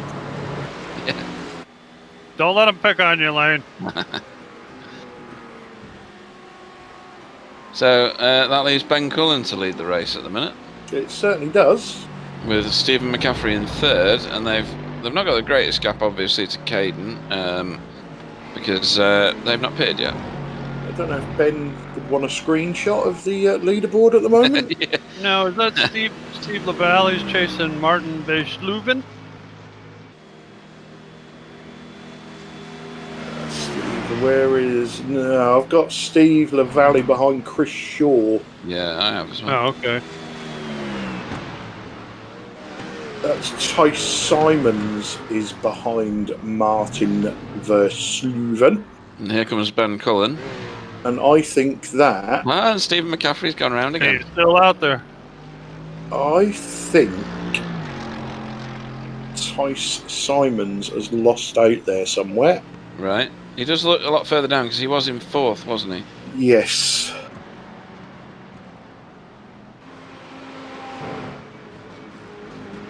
But when you include pit stops in any of these equations, why does Kip Stevens look like he's going very slow? Out Kip of fuel, hasn't maybe? pitted yet. So you can find pit lane. He There has you go. now. That is a very slow move in BMW, though. He's coughing. Oh, he's almost out of fuel. Yeah, no he wonder. isn't. He's Oh, pushed dear. it too far. Evening to David Ayres Uh-oh, on the come chat. on, come on, come on, come on, come on. Get your picture out to push, Kip. Come on. Is he going to make that? No, doesn't sound good. You will have to do all the pit lanes and go down on the next Yeah, one. you will. Oh, Yeah. good luck. Where's his pit box going to be, do you think? He's Round car the number corner. 11, so it's right down there somewhere, isn't it?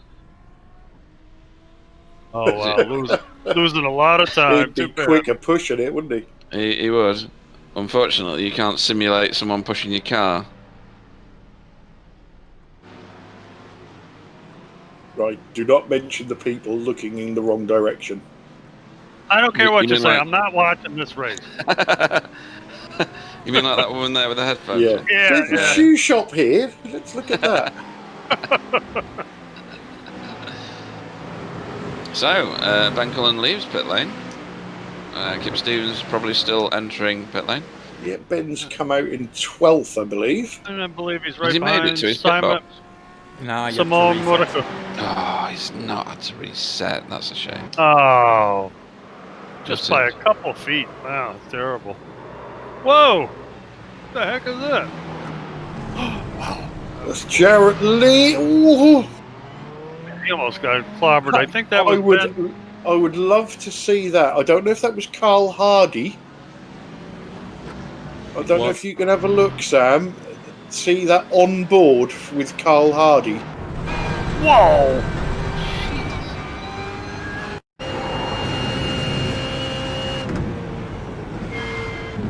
Oh! He did well. He did, because he could have ended up in that wall on the left-hand side, couldn't he? Wow! But that That tightened up was- his picture. yeah, that was a Holy code brown. Wow!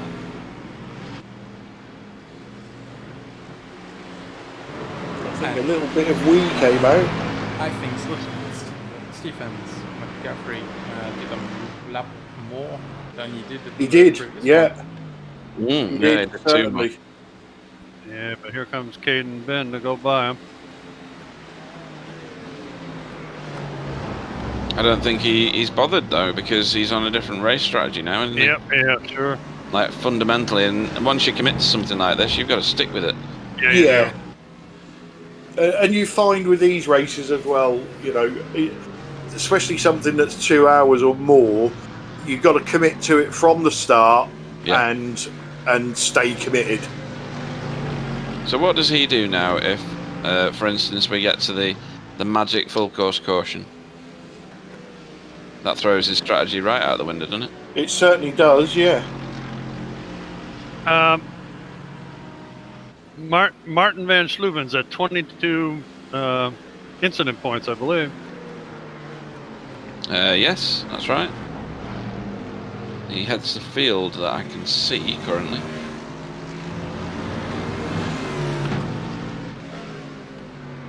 Roberto Ferrari's at 19. He's not far behind him. Oh, And the caution is Oh out. goodness! How about that? As we speak.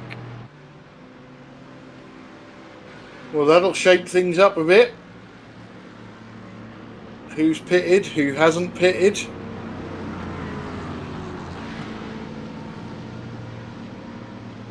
Who wants to pit? Who doesn't want to pit?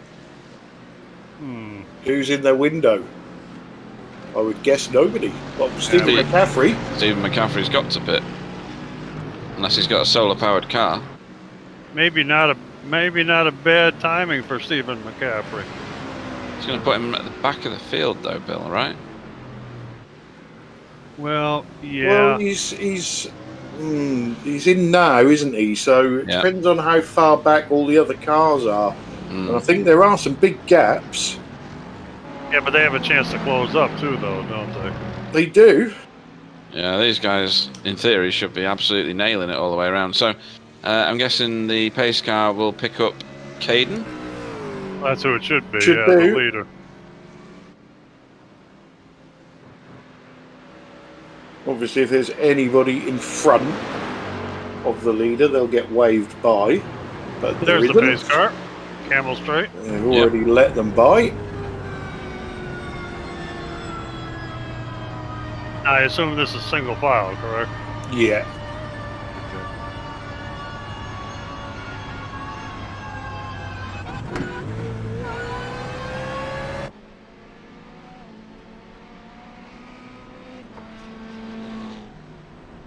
Is that Stephen entering still, isn't it? Yeah.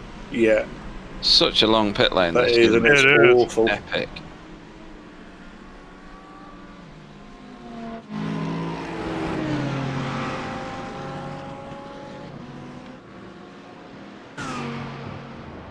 So fuel saving hasn't helped this ball game one bit right now. No, but it's going to help everybody now, isn't it?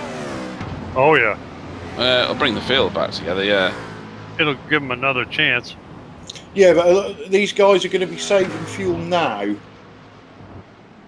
Oh, which is true, going to extend this stint. true.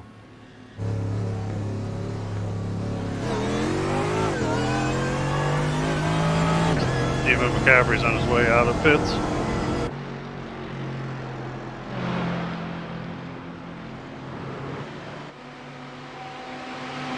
And he's come out in 16th. I don't know what position he was in when he boxed the car. You know, Good question. in terms of the shuffle, but he's He shouldn't have let that BMW go by, really. no, it's a bit strange. Well, you've got to follow the on-screen instructions, haven't That's you? true. So, That's true. How does it go? Let the 5 car by. yeah. Or if you may, it just keeps doing that for every car in the field. Sometimes you're just like, what is know. going on here? So lights are still on the pace car. Sam just brought up a point. Maybe he's getting shoved to the back of the field because he pitted under caution. It's possible. You So may you not be could able. put it under caution. I don't know. You may not be. You might have to wait. Sometimes you gotta wait till pit open. Well, I don't know. Oh yeah, I think you might be right, Bill. Yeah, I think the only way we'd see that is by watching his He's letting everybody. pit in, see Yeah. if the lights were red in pit lane. Hmm. That's true. But who's going to run out of fuel? He's got no option anyway, has he? Let's see Yeah. if we can see the lights. I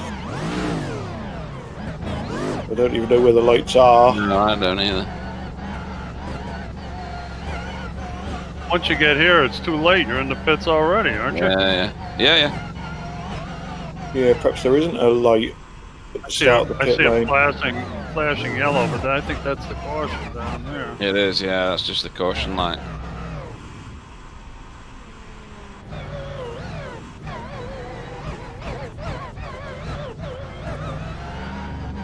Oh.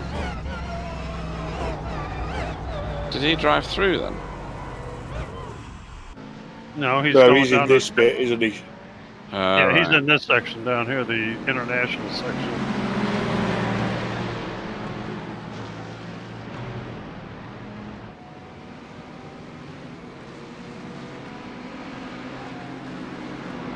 Although sometimes iRacing gets a bit funky, doesn't it?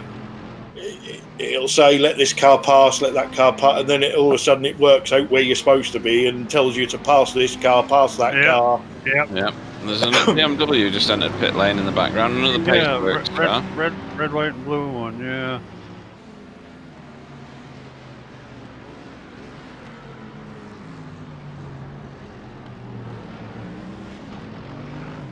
I think it's John Gifford. He's a lap down already, but There's a Mercedes. There's a few cars in pit lane now. Yeah, yep, like I Sammy say, Bytor. this will shake up the strategies. It certainly will. And if, yeah, because Okay, lights are off on the pace car, guys. Sorry. right, yeah. So we're going green again this lap. This time around, right? That's weird, isn't that? McLaren got no lights on it. Fourth car in. Didn't know you could turn your lights off.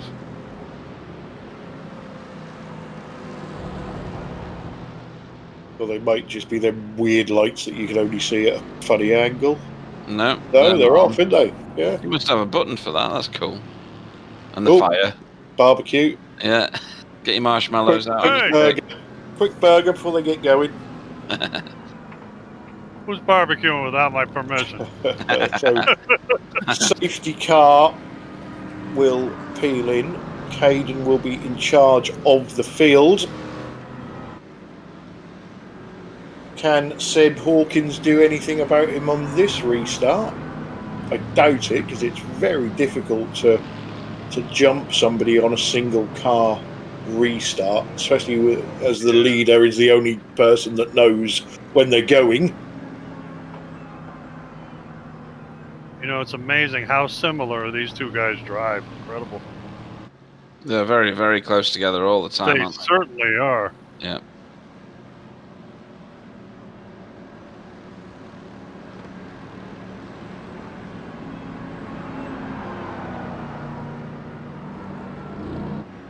And that McLaren in fourth there on the screen is out of position, isn't it? Because that's Luka Lečević. He's got to be out of position. Yeah.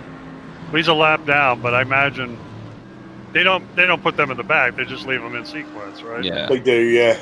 Yeah. Okay. I see the Ford's right behind him too. I know he's a lap down, at least. So this restart could get tasty. Yep. Turn 1, La Source will be hopefully not, but it might end up being the scene of a travesty here. So many cars, some on older tyres, some have pitted recently further back, so I think it'll have to be a very, very carefully managed restart by everybody. And the fire, of course, in the back of that McLaren. That's a very tricky corner to be patient on. Or you get halfway around it, you step on the gas, and you go off the boundary of the track on the outside. Yeah, there's so many places where you run wide around here. For sure. Bill is speaking from experience. Oh, many times, yeah. Race cars in. I think he's gone. He has gone, and Seb has gone with him. He's not. He's running slow. Yeah. Till the line. Till the line. And it's not that line, it's this one. Isn't it? Looks like Seb's pushing Caden. It does, doesn't it? He's still going slow. Okay. Are we using the international start-finish line? As in the one down the hill here? Looks like it, doesn't it? Theoretically, that's the one they should use, actually. Yeah, but he's got to stay behind the pace car as well. There we go. The lights are on, he's gone. Oh, and we've got him. Oh, we're going side by side into La Source. Whoa! Nope. I think Seb might be a bit too wise for that. Yeah. We certainly had some side-by-side action, though. Yeah. We got a bit of dust flying up from somebody slightly off track. One tyre off, probably. Everybody goes roaring down Kemmel Straight. Whoa! Whoa! Is that blue on blue? I think it is. It is. Simon Monica and Roberto Ferrari. Yep, try explaining that to the team manager later, boys. No, that's Mauro de Molina. Oh, is it? Yeah. Oh yeah. My apologies. That was a reset. I think he's broken something. With He had a Silverstone wing on. I was just going to say that. Oh, and Stephen McCaffrey's finally pitted for fuel. So, what happened to Stephen? Did he get a drive-through? He may have. Whoa! Whoa! Oh, and it gets worse. Oh. Ouch. What in the devil? Yeah, if they don't throw a yellow for this, I don't know who will. Oh my goodness! Yeah, yellow's out. What in the heck is going on? No idea at the moment. So there's all sorts of carnage going on here. Jeez. I'm not really sure what happened. No, I can't. The Ford was round. Yeah. But there's people just like driving into the fence for no reason. I don't understand that. No. That's Mauro de Molina, but we saw that incident. It's like there's a lot of cars vanishing. Yeah. Like a netcode oil slick or something there. God. I mean, Carl Hardy just did a beeline off into the guardrail. I don't understand that. Yeah, I don't know either. Well, the Ford went on its own. Yep. with a Ferrari, though. Then hit Ferrari, and then everybody just piled in then. It was almost like they couldn't see one another. Yeah, I know, it's but like, boom. they should pay attention to the yellow flags thrown by Guy Racing, though. Yeah. Yeah. This is why you brake when you see a yellow flag. Oh, and Wayne Sanderson's involved in it too. Yeah, that's a So massive somebody pileup. ended up on their side. Yeah, I don't know what's going on with some of these cars. They look like they're aiming at one another.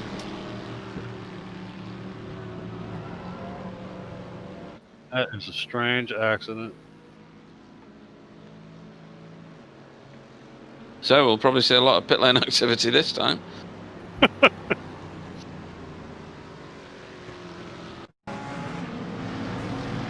And here we go again. I don't really know what's going on, to be honest. There's just cars smashing into one another all over the place. Like 24 got hammered. There's Who the heck's that on Who the is that side? on that side? don't Number know. 13. Who's number 13?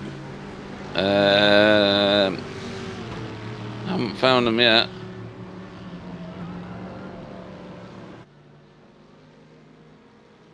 What's your car number in it? Yeah, Not, wasn't me. wasn't you? I don't see a 13. I see an 18, but I don't see a 13. Yeah, I'm sure it had 13 on it. Perhaps not.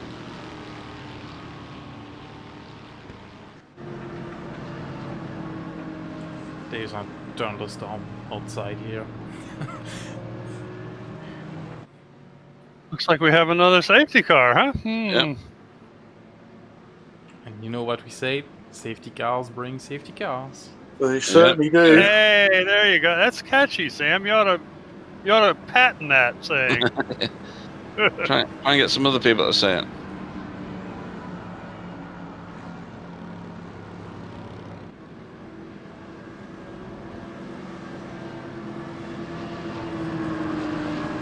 So we didn't get too far into that one.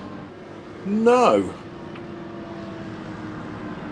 But so it was certainly the Ford that went round, and I think he went round on his own. And then everybody just piled in. You know, I might have a dodgy connection, but I swear some of the cars disappeared there for a second or two. It appeared that way anyway. Yeah, I got the same thing on my screen. Oh, did you? Okay. Oh yeah. Yeah, I to be honest, I did as well, but it wasn't like that on the stream, so Oh, I think that may just be our end playing up. Right. Okay.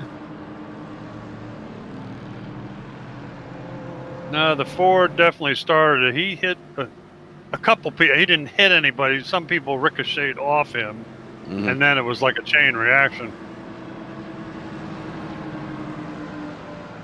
It's a shame. Bent up a lot of race cars. It's too bad.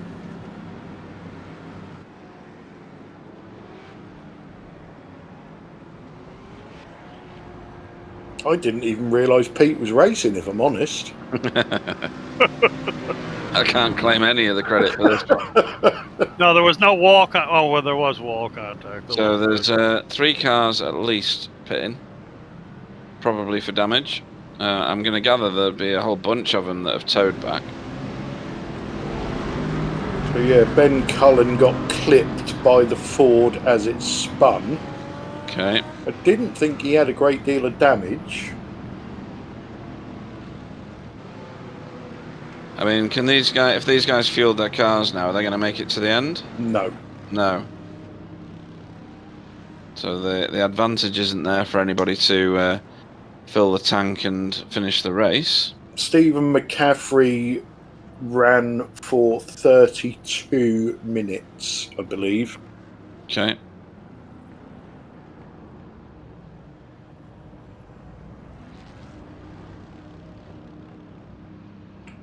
Is there any fast repair, Clyde? There is, yeah, they all had one fast repair.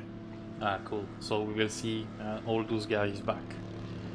Well, yeah, it depends on whether they'd already used it, whether they remembered to turn it off. I think some didn't. There's a lot of metal in the pits. There is. Stephen McCaffrey's back in again. He pops up for his wheel change. Tyre change, rather.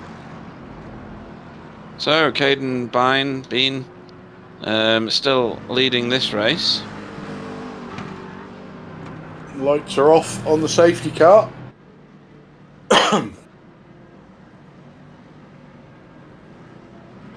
What have we got left? We've got... how many laps have we got left? We are on lap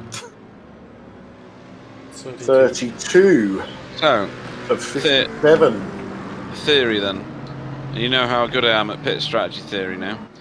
So, the cars that have just pitted and have gone in for fast repairs, they're going to have to pit again anyway, as are all these cars, because you can't get to the end yet.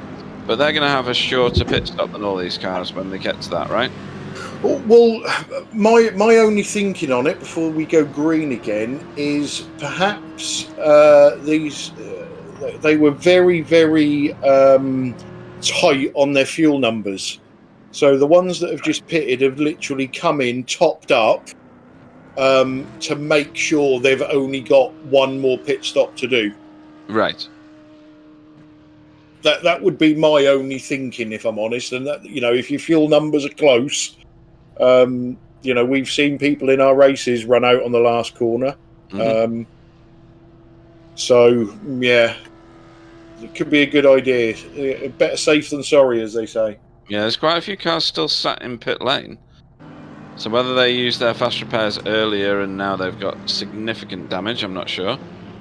Yeah, well, we know, you know, the sensible people turn their fast repair off and then turn it back on again if they need it, because, you know, you can pick up the slightest little scrape on your door handle and iRacing will use your fast repair. Yeah, or you can go over some of the bumps and sometimes it'll ruin your shock absorbers a bit, but only fractionally, and it'll repair that as a full repair. So, make our way through Blanchimont in a second, and then the safety car will peel off again.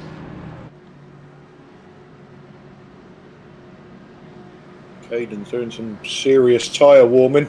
He is, and he's just triggered the rest of the field to do the same. Although maybe he knows the secret. I think the secret is, Bill, it doesn't do anything. Yeah. So pace car's gone. I don't know where he can actually launch from in this version of a safety car. I think you've got to get round La Source first. Right. And then you've got to be careful not to overtake the safety car. Yeah.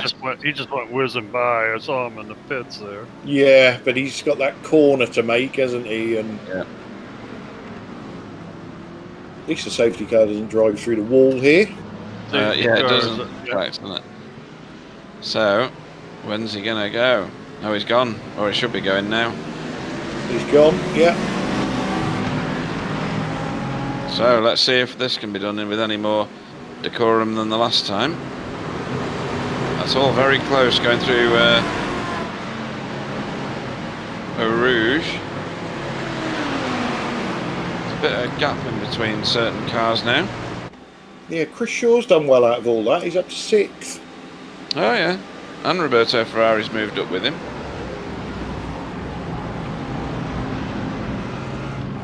Cold tyres, boys. Yep. Yeah, Roberto Ferrari's been hanging in there all day. He has, yeah. That's a good overtake there. Stephen McCaffrey on Ben Cullen, but Ben Cullen's coming back. Back though. I don't think he's going to manage that because that Mercedes is very powerful and very stable on the turns. Yeah, it's very grunty, isn't it? Yeah. Oh, a bit of weaving going on here from Caden. Lane O'Connor Razzle. That's a bloody old one.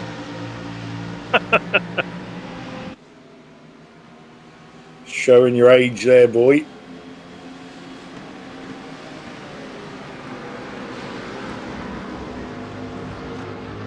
And Marco Lewert's up into 14th, pretty decent. Yeah, he's been slowly making progress, hasn't he? Yes, he has.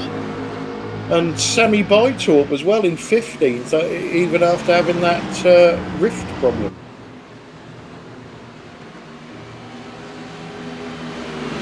I'm not saying you're old, Lane. You are bloody old.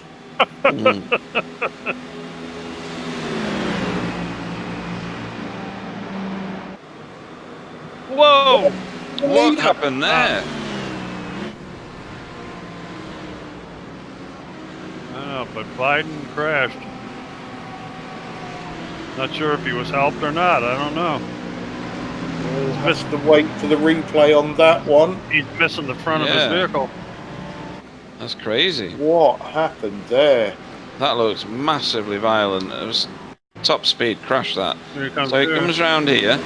He's got Blanchimont to go. He's into Blanchimont, and then he rotates. Wow, that's immense. Whoa! And then, apart from the Ferrari hitting the wall, everybody else managed to avoid it really well, because that's such a fast part of the circuit. It's one of the fastest corners on the track. Oh, and he's gone on his own and cold tyres. Both of them have been stung by cold tyres. How nobody hit either of them, I have no idea. Amazing. They didn't even hit one another. And then a very careful rejoin. Wow. Yeah. That's immense, that. Bad break for Caden Bean. Almost I mean, called that third safety car. Sorry? That almost called that third safety car. Yeah, Yeah, that could have been a lot, that one, couldn't it? Yeah. Not enough cars involved that time, but... A few more cars spinning around and the old safety car would have been out. That's a gift for Seb Hawkins.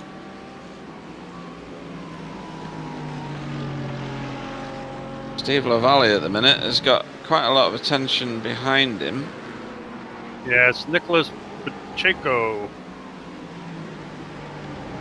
Strange line to enter that turn on, but see how that pans out by the time you get through the sequence. Well, I don't know what he's doing, but he's in 7th place. That's pretty decent. Car behind him, too, is David Eby. His car looks like it's been touched here and there a little bit with damage. Yeah, the back of it looks a bit back. off standard, I think you call that, Bill.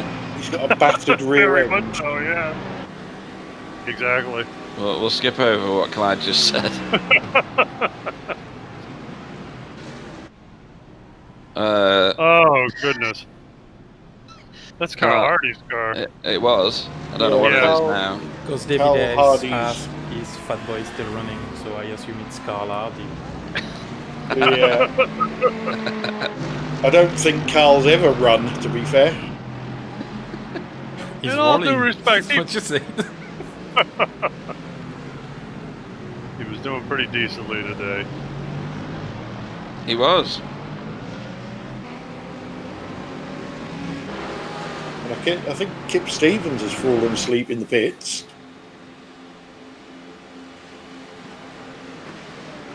Whoop. So that's Roberto Ferrari going past Chris Short. Yeah, that was a very textbook That was for 4th overtake. place. Well, there's all sorts going on back here. That's Wow, is that Steve McCaffrey out wide there. Clump of cars. It is, yeah. Yeah, he had a hell of a lot of speed there. He did. He's I think he's got fresh tyres, clean car, lots of fuel. I think he's got it on now. His next target's Barry Englenhoven. That's what I'm saying, alright? Stop laughing at me. Listen to that knucklehead back I know, there he's- laughing. It's almost abuse, isn't it? You know? So at the end of this lap, we've got 22 left to go. Hang on, we've got a go-kart on track. Oh, no. There's Carl Hardy with his customized BMW. That's cheating, because that's like at least 3 feet shorter than the standard BMW Z4. Almost looks like the wings in a position that could actually fly. I think our car in the 24 looked almost like that Yeah, at the end that's of the true. race. Yeah. That's true. Chris Shaw's chasing a phantom car of Roberto Ferrari. Yeah, He seems to have purchased the Bingham cloaking device. Yeah. Honestly, the abuse I take in this. Surprising I turn up each week, isn't it? So Stephen McCaffrey now is looking at Marco Loert. He must have got past Barry, the other one. Barry. Yeah, quickly. He did, yes. Right. And left him behind. Yeah. And Barry's about to get Sammy bite-upped. Yeah, Barry's very deep on the brakes, though, and he's gone in the pits. Yeah, he's gone to service his car. His little collection of automobiles. So, well, I guess we're in the last half hour then. If he's pitted, we certainly are. Right, that might be a good choice for him. Well, I say we're in the last half an hour. We're not, are we? Because we've had some safety cars. Yep. And it's a lap race, not a timed race. Oh, of course, yeah. So that we are very. Leaders are on lap 36 of 57. Well, this is a turn up for the books, actually. Seb Hawkins has got Tice Simons right behind him, like lots and lots of pressure. Certainly has, yes. And we see at the start of the race when we had who's that? Roberto. Ferrari's gone round. Is that Roberto? Yeah, it is. He's going to lose a number of positions here. Yeah. Will Steve LaValle. Oh, Steve, what you doing, mate? I didn't mean like that, Steve. There goes Steve LaValle. Whoa! Oh. For the guardrail. So Roberto's lost it on his own. Yeah, on his own. Nice for sure did well to miss him. Yep, tyres are too hot, I think, with that one.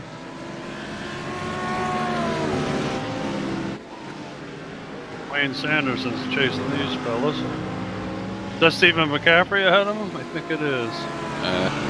I can't see the No, that's Jarrett Lee right in front of him. Okay, sorry. Because that's a BMW, not a Mercedes, isn't it? Oh, I don't know anymore. So David Ayres says that Carl Hardy's been in the pits for a pie. Pie and peas.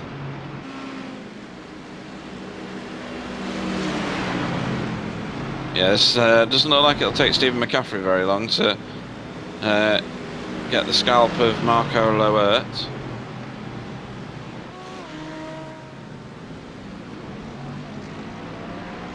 I'll say one thing about Marco Loert. He puts nice paint jobs on his cars. There's another nice one. Drives anything as well, doesn't he? Yeah, he does. And drives it well, which I hate him for. Really? Oh. Whoa, look at that. What a gutsy move. Pretty nice. I don't know whether that was a let go, but it could have been. So he was very, very wide at the source, wasn't he? Yeah, the door was very, very open. Even McCaffrey certainly took advantage of it. Yeah. And I think you'll find Sammy Beitorp does the same. Yep, he's coming by as well.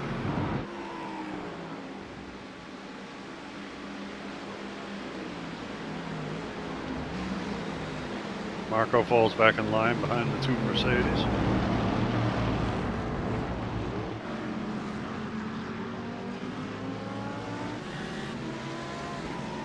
And don't forget, all the pit stops are jumbled now. Yeah, I don't know where we're at with pit strategy at all. Not got a clue anymore. So this is Tice chasing Seb still. And he's not dropping him, is he? He's not, no. And but I think they are dropping Carl Moore. Yes, they are. It's 2.5 seconds nearly in that. And this might be the effect of the tow. If you can stay with the car in front within a second of it, then it's hard for them to drop you, isn't it? You get in that slipstream and they just drag you around the track. Yeah, that's right. It is one of those tracks, isn't it, where we see it at Daytona, we see it, anywhere with a big long straight. And we've got 20 laps to go, is that right? 20 laps to go this time by. And Seb Hawkins has company from Tice Simons behind him here. Very close. Bill's just About had a half that a of that. second. So David What's that? Hinby and Mauro De Molina are in the pits. And lots of tyre smoke here from Steve LaValle trying to get back a bunch of positions.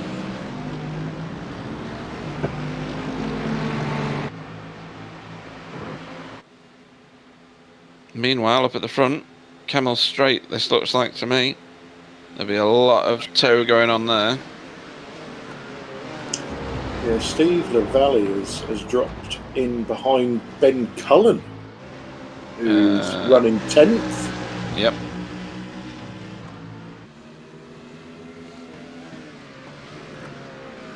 And Stephen McCaffrey, who was well out of the top 10 not that long ago, is in 7th. Yeah, he's absolutely put the hammer down. I don't know whether that's just a favourable strategy at the moment, or whether those pace laps that we did worked to his favour. Mm. You know, Chris Shaw is going really well in 4th. You know, we're used to seeing Chris Shaw in the TCR.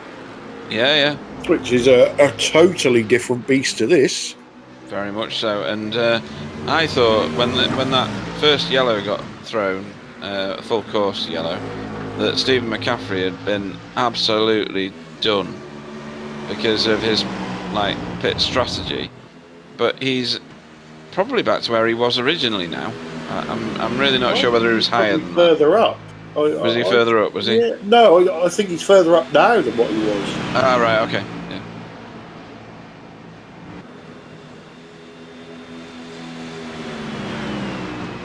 Yeah, I think Stephen McCaffrey was about 10th to 12th before. He's like 4 or 5 spots ahead of what he was, I believe. I think Clyde's right. Right. Okay. And did you see how Tice closed in under braking then? Oh yeah. That was immense. He took 4 car lengths out of Seb's lead just then.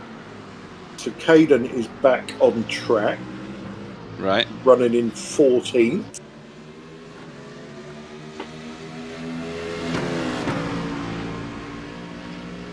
That was a tough break for Caden. He hadn't put a wheel bad all day. Well, he's picking them up and putting them down at the moment. I'm sure he is.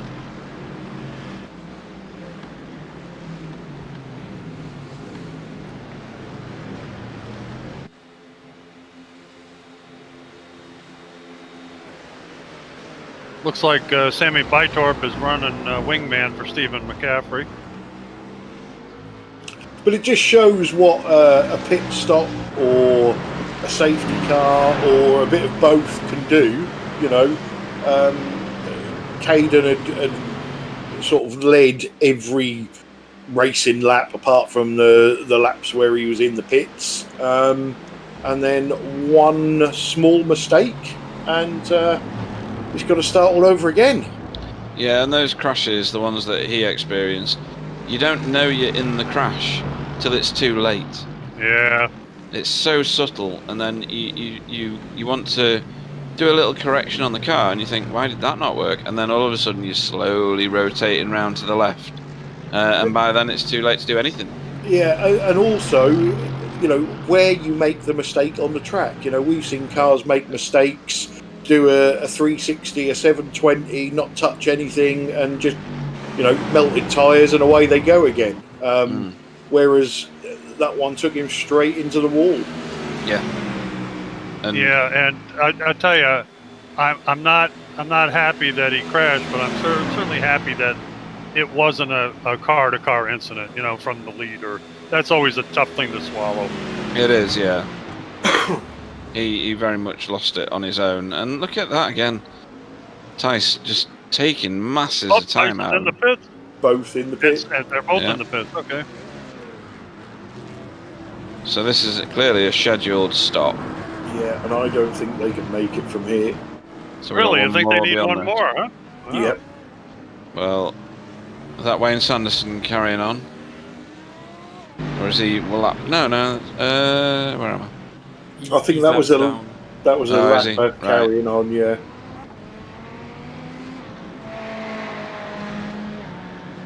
And this is where those that pitted under that last yellow Yeah, so May have an advantage somewhere. I can't work it out in my head. Klaus is going to take the lead. Yes, he is. Yeah. And Stephen McCaffrey Stephen finds himself in McCaffrey obviously second. stayed out. Yeah. You would expect Ben Cullen to stay out because we know he went in for a top up. Yep. All these guys pitted very, very recently, really, didn't they? Yeah, both he and Marco Lawert just continued on. Ben Cullen's pushing really hard to get by Marco. Sam, I don't know if you can tell us, how many laps did Stephen McCaffrey do on his second stint? I can. So I think you got that little box thing you can get up, haven't you? Yeah, you've got 40 laps. So 14 laps. 14 laps is the most we've seen. Oh, hang on. No, we've seen 15 Yeah, laps that's since because of there. the safety car. Oh, yeah, yeah. Anyway, it was 12 or 13 and it 14 on racing conditions. Yeah, 13 I reckon might be the limit. So these guys are going to have to go to lap 44. In order to gain proper advantage. Yes. Right. Okay. Well, let's we're park that currently- until we get there. Yeah, we're about to start. They're about to start lap 40. So if they've got another 4 laps,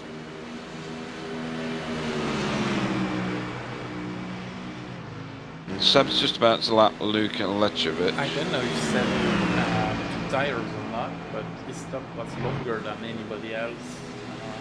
49 seconds, where Dave Simons did 24.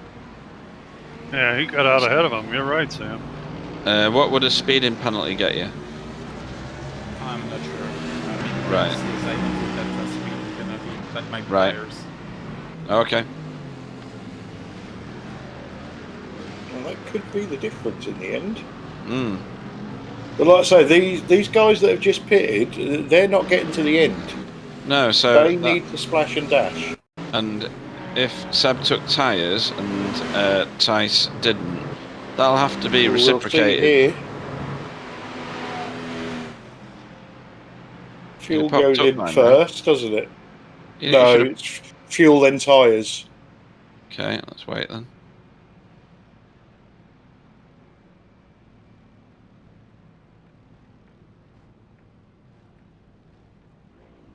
So there's There you Seb up. Yeah, tires. Yeah, Yeah, and tyres Tice for didn't. And number 3 did. Is that Sam? No, that's not That's Sam. Carl Moore. That's right, Carl Moore. But then the other car that didn't, Tice, he'll still have to get tyres on his next stop, so that'll balance out somewhere, won't it? Well, what did they pit on? Lap 40, lap 39? Yeah. So they're going to get to about 52. Would you take tyres for 5 laps? Or would you just run with what you've got?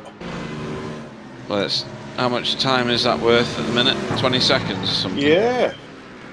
That might be the difference then. Because no, for that amount of laps, you wouldn't bother, would you? Yeah, also the interesting thing for me at the moment is the top 6 as we're running now. Can any of those get to lap 44? Well, we're on lap 41. There's 3 more to go. I'm trying to see on my screen what the last lap, pit lap was for some of these guys.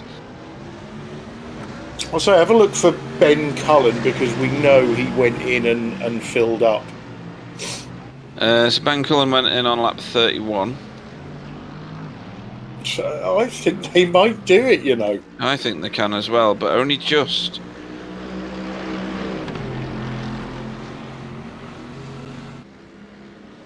And another thing we're assuming is everything will go perfect.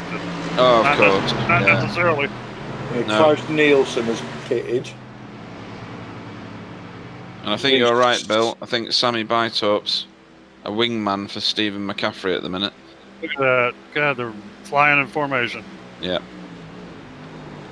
You know, that makes it more difficult to get by those guys, too. If you can catch them. If you're so inclined, right?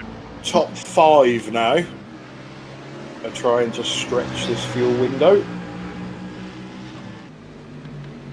Tell you, I'm very impressed with Marco Lewert and Ben Cullen in this race. Doing one hell of a job.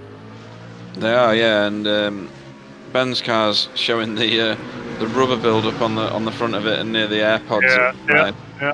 More That than is any so other cool. car. And these two are used to racing each other as well. Yep, Yeah, they are. Yep. So they should be familiar with where each other brakes and things like that.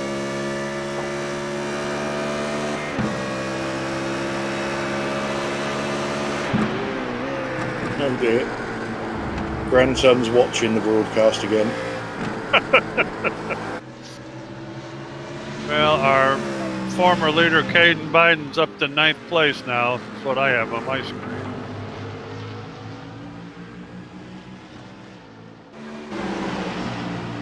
Yeah, I've got him in 9th, Bill, but he's a minute behind the leaders. Yeah. But as you said, he's pushing hard. Wow. Up. Another spot up, and he's in 8th now.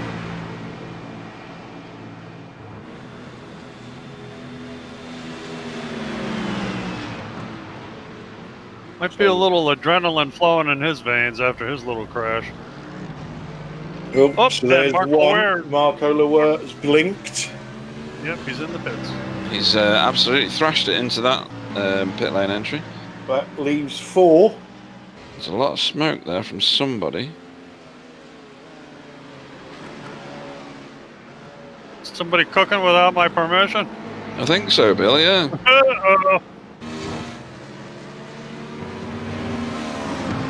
I'm going to have a pit stop of my own before we get to lap 44. I'll be back shortly.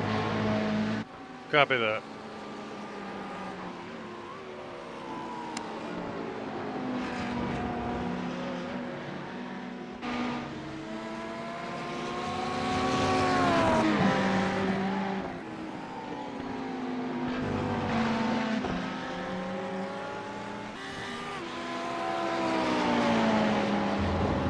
That Ferrari sounds so wrong. When it's running on the limiter like that is Yeah. weird.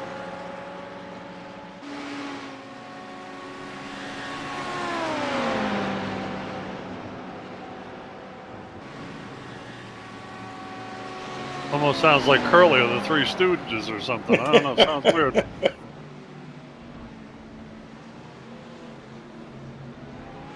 So, where are we now? We've still got those top 4 stretching it out.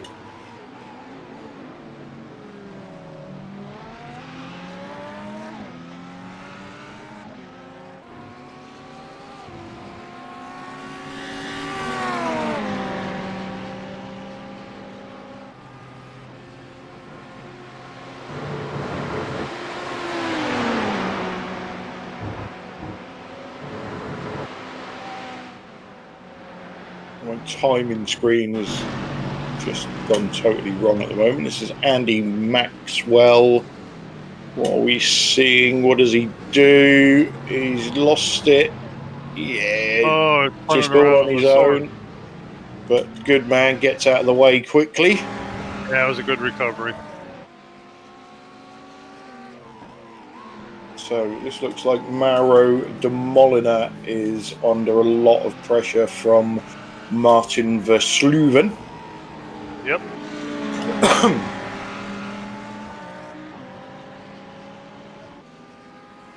Still watching them top 4. They're still going. They're coming up to the end of 43. And up behind those two is Barry Engelhoven.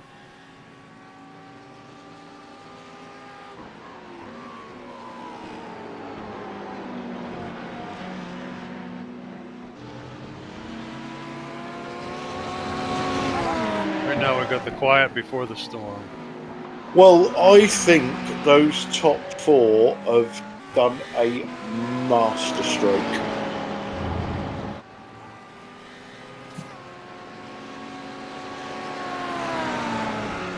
McCaffrey, Bytorp, Cullen, and Lee. I'm inclined to agree with you. I think they're in the driver's seat. I think even if they pit at the end of this lap, they can still finish. I mean, you take Jarrett Lee. He's like 20 plus seconds ahead of Tice Simmons. Yeah. All right, Simon, sorry. Whoa! Uh-oh. Oh. He should have redressed that one. That was Yeah. right in the hind end. That was too bad. That was rape, that was. Yes, it was. Replay of that. Let me give you a boot. Thank you very much. There you go. Yeah, that was weird because he pulled out as if he was going to go down the inside.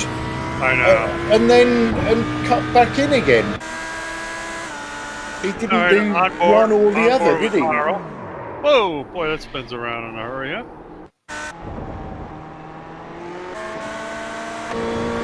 I'm sure Morrow pulled out and then goes back in again. Oh, yeah.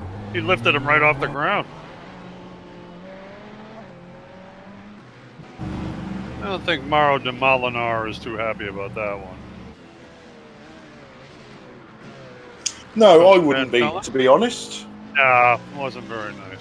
Okay, so McCaffrey, Bytorp, and Lee in the pits. Cullen carries on. I'm convinced these guys can make it from here.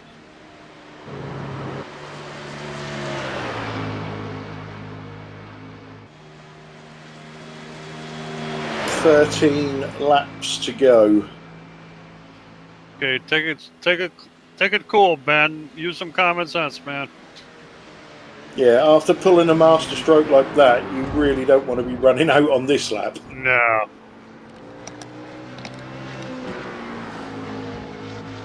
What have I missed? Something tasty by the sound of things? No, not really. McCaffrey, Lee, and Bytorp have just pitted, but I think they can get to the end.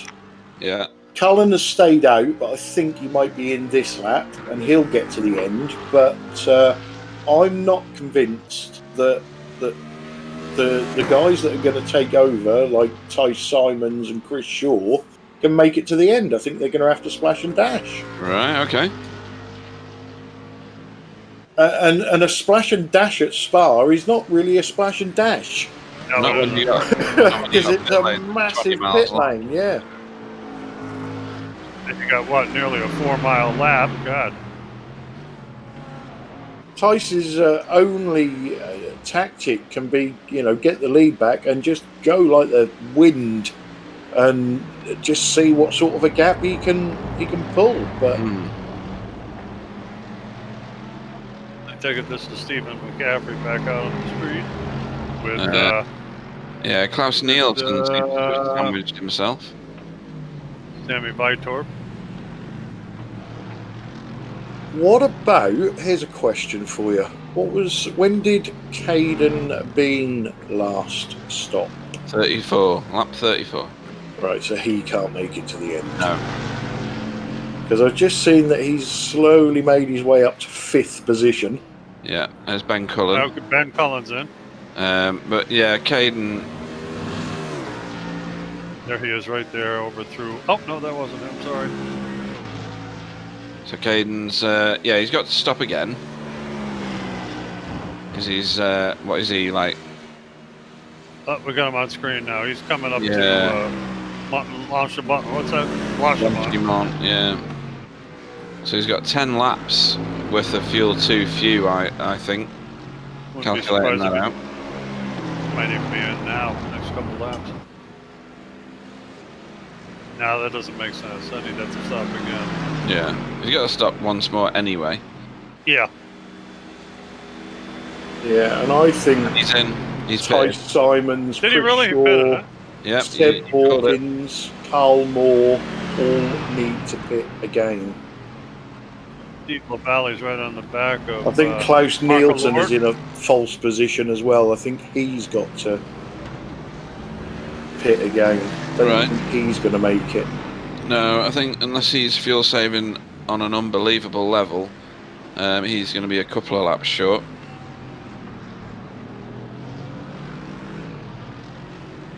So I keep asking you what lap people pitted on. I've just found the information right in front of my eyeballs.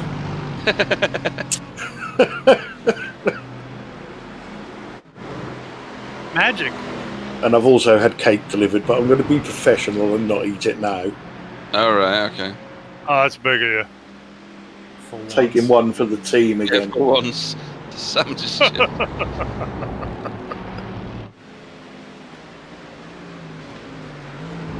He's just jealous Right, because you haven't got cake. Close. I've eaten Yeah. mine already. He's Steve done that. LaValle. Got that done. I had Madagascan vanilla cheesecake.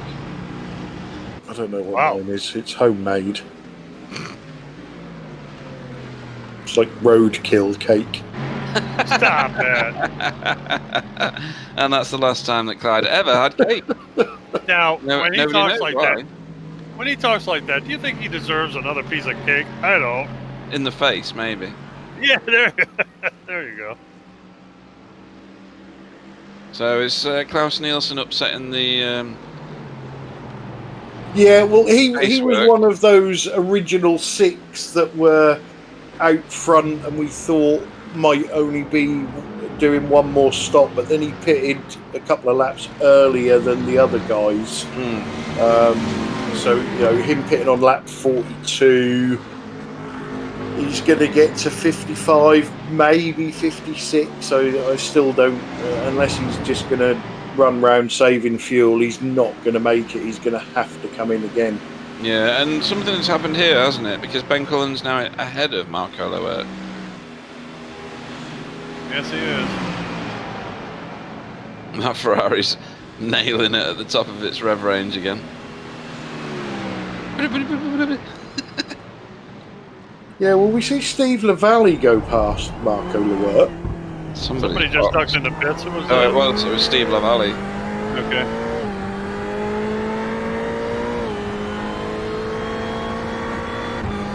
Sounds like he's going to break that car with all the over revving it does. Good corner that though. Got right onto the boot lid. Certainly was.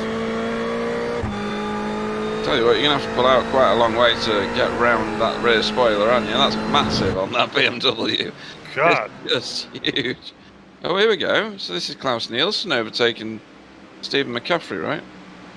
Yeah. But they know that he's got to pit again, don't they? Well, you would suspect that they're in a Discord channel somewhere. Yeah. Going, ha, you've got to pit again. Yeah. Either listening to us, Yeah. who don't know anything. Yeah, don't listen to us. We're always wrong. And Jared Lee is now closing in on Marco Loert. He is, yeah. And a bit fighty as well. You think that Ferrari's small, don't you, from a distance, but then it's massively wide. I mean, it makes that Ferrari look like the of the year. It's weird. Yeah, from the back it Really? is, isn't it? Yeah. And the rear, I don't know if the rear wings are the same size, but the Ferrari one is like within the bounds of the car, and the BMW one is like the width of the track. Yeah, there's people popping their laundry on the back of the BMW one. Yeah, really. Oh, what are you doing? Oh, don't do that. Heart-stopping moment there for me. Seb Hawkins. Wow. Yeah, Chris Shaw is pitted. Yeah. And this little battle continues. So you think that They was Klaus is going to be in soon?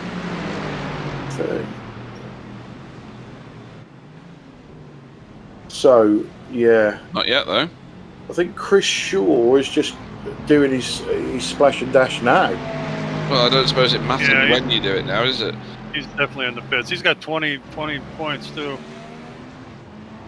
Followed by Marco Loert. David Heavey had 28. He's probably in for that stop. Marco popped his pit limiter on and then took it off and then put it back on again.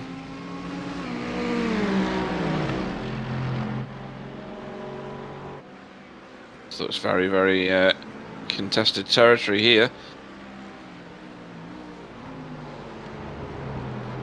It'll be a close battle to the finish, I'm telling you. You gentlemen are correct. Come here, runaway. Yeah, it's those 4 drivers. It's Jarrett Lee, Ben Cullen, Stephen McCaffrey, and Sammy Bytorp. They're the 4 we need to be looking at. When have you got David Heavey last pitted? Because mine's just not working. Mine says 25. That's wrong. That's all right. Unless he's driving something electric. Yeah. So Martin on the outside of Steve LaValle. Steve LaValle, yeah. That's not going to work through a chicane. No, they're soldiering around in 16th and 17th place. Yeah, Steve's just pitted, so he could, I'm not saying he has, but he could have some nice fresh tyres on that car. Yeah. Probably not. Let's have a look, see if I can see. Stop jumping about. No, I don't think so. No.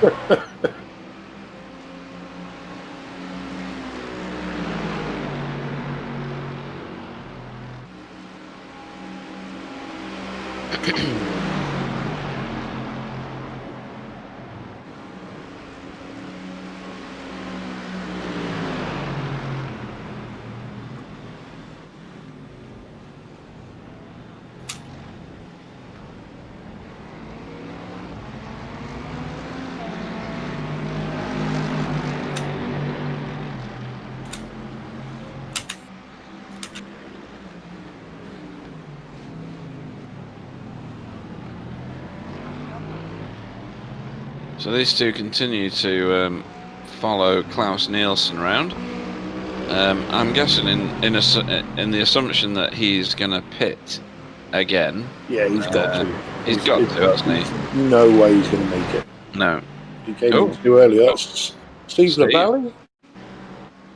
What's he done there? No, but he's gone super wide with it. Over rotation and a very slow laboured spin. More of a slide, gets out of the way, and then gets back on his way. Yeah. Try and get up to speed off track. That's the way to do it. Yeah. You've already took the pain, so... Yeah.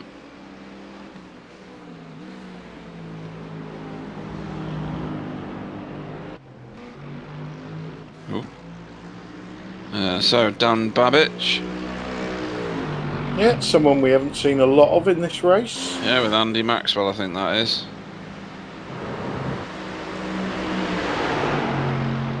Bit of damage down the side of Dan's car.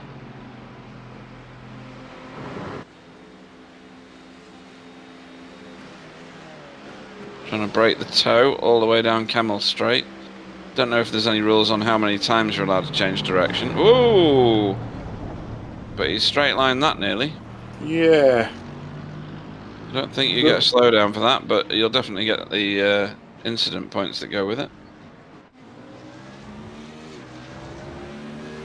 That was a talent adhesion imbalance. Now, Tice has entered pit lane, which puts Seb Hawkins back into the lead of the race. It's can McCaffrey, Bytorp, Cullen and Lee get past Tice Simons?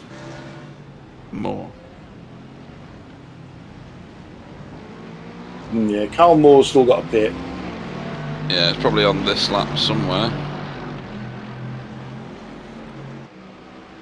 Where is Tice Simons? He's Still not even found stopped yet. Yeah. Days to some of the pit boxes, isn't it? Not measured in minutes. That's a long run in the pit lane. It's beast, isn't it? But So we need to see what the gap then is between Simons and McCaffrey. That was a pretty quick stop. So Simons to McCaffrey currently is 12 seconds. Something like that, yeah. Yeah. Pretty close to that, yep. So he has got 7 laps. And no new tyres, because I didn't see the car pop up. No, he didn't take tyres. No way, That too was quick. literally a splash of fuel.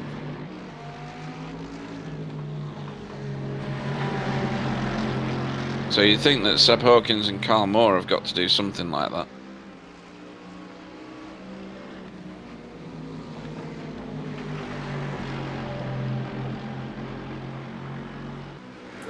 Well, Seb, yes, definitely. Seb, Carl, and Klaus all need to splash. But they're 29 seconds ahead of Stephen McCaffrey. Yep. Yeah, but it's going to take them a minute. True. If I'm No, reading my screen right, I've got Martin Versluven in 41 incidents, David Heavey at 26, Wayne Sanderson at 28, Steve LaValle at 26 in 25 in pit lane. So I don't know whether he's serving a penalty now. So Carl Moore is in for his splash. So the gap to keep an eye on is McCaffrey to Simons. Because that one is for the win.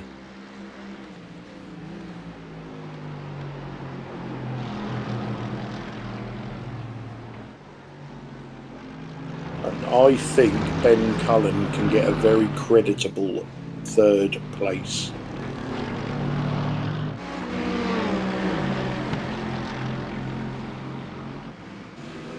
That's about 11 seconds is the gap to Stephen McCaffrey at the moment.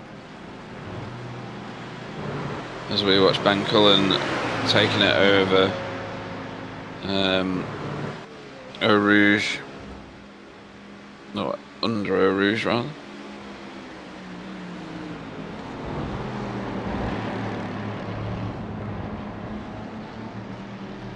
Klaus Nielsen's still circling around out there. Yeah, he's still got a pit. Yeah, he's out of sequence at the minute. By about a lap, unless Seb he- and Klaus.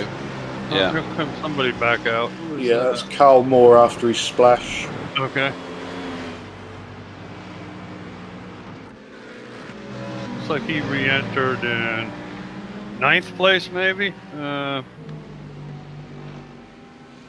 Yeah, I think you're right there.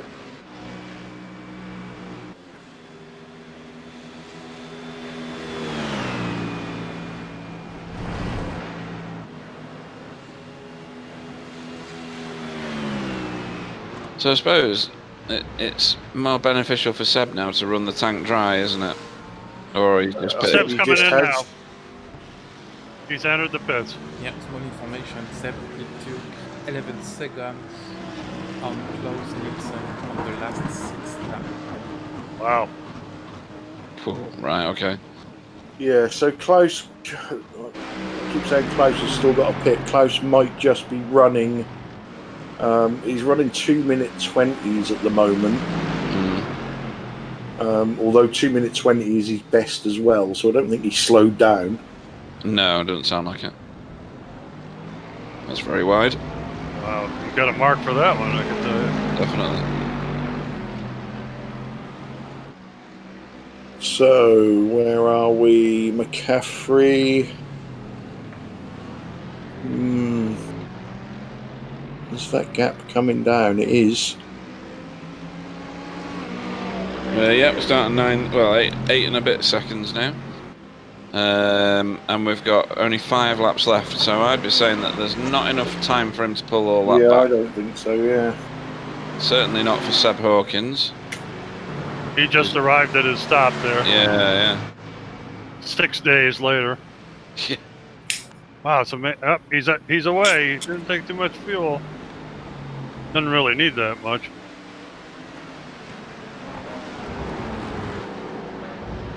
Right, Ben, don't do nothing stupid. Wow.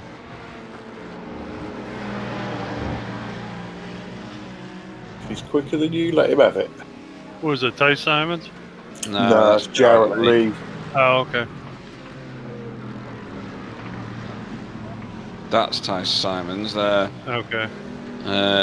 Yeah, he's about I think 2.5 seconds behind Ben.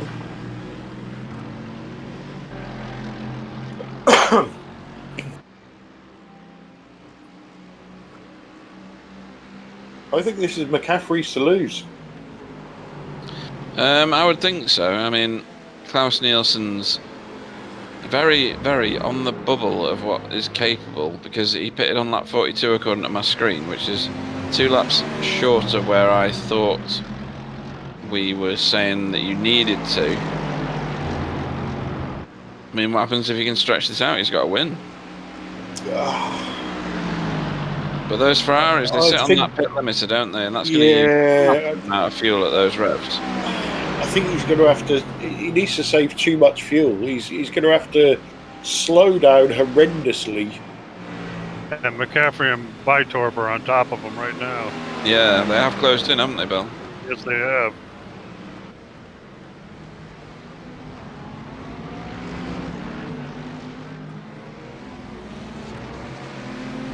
So Simons is closing in on Cullen now.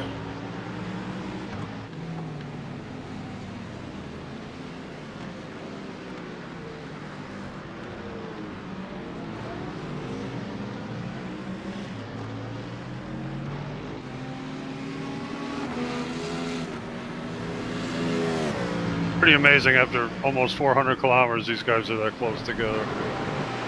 Yeah, and we're still guessing who's going to win. Yeah, I know. That's pretty amazing.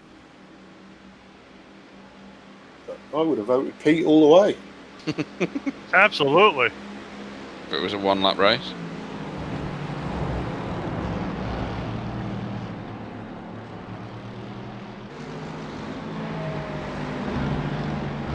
You're still a rock star, mate. I don't care what anybody tells you. I wish I was on a rock star's wages. I hear you. Don't we all?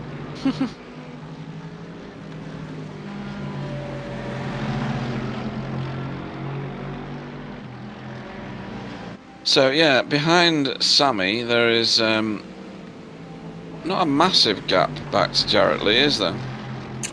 No, and Jarrett is so them 4. Stephen, Sammy, Jarrett, Ben. They're the 4 that I think can make it, and it's just whether Tice and Seb. I don't think Seb's going to get anywhere near them. No, but Tice is very closing in. Yeah, he's closing in on Ben Cullen very fast.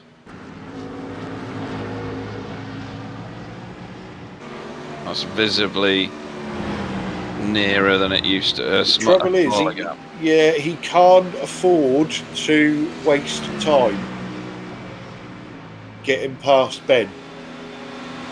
No. I think Jarrett is in the same team, so Jarrett might let him go.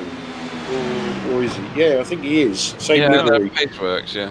Now, is this a white flag lap coming? Oh, no, it's 57. No, Sorry. Got 4 more. Oh, here comes Klaus. What's his Nielsen? Yeah, I knew he had to stop. Well, he almost made it. Not very far. Tice. Yeah, he's right on the back of Ben. He can see all the cars in front of him that he needs. Yes. What day did we start this race? And we've ended up getting right to the end. He's got this lap and 3 more. What are we doing here? Bytorp put a move on Why would you do that? Because he wants to win. Well, I get that, but they're slowing each other up doing that. Up and... there's one done. Tice has gotten past Cullen. Yeah. Next stop is a teammate. Well, 3 more teammates, please. Yeah, they are, aren't they? Look at that, amazing. And I thought, Wow. the very first yellow flag, that Stephen McCaffrey was on the wrong strategy to cope with a full course caution. How wrong I was. Ain't over till it's over, but it's worked out so far, hasn't it? Yeah.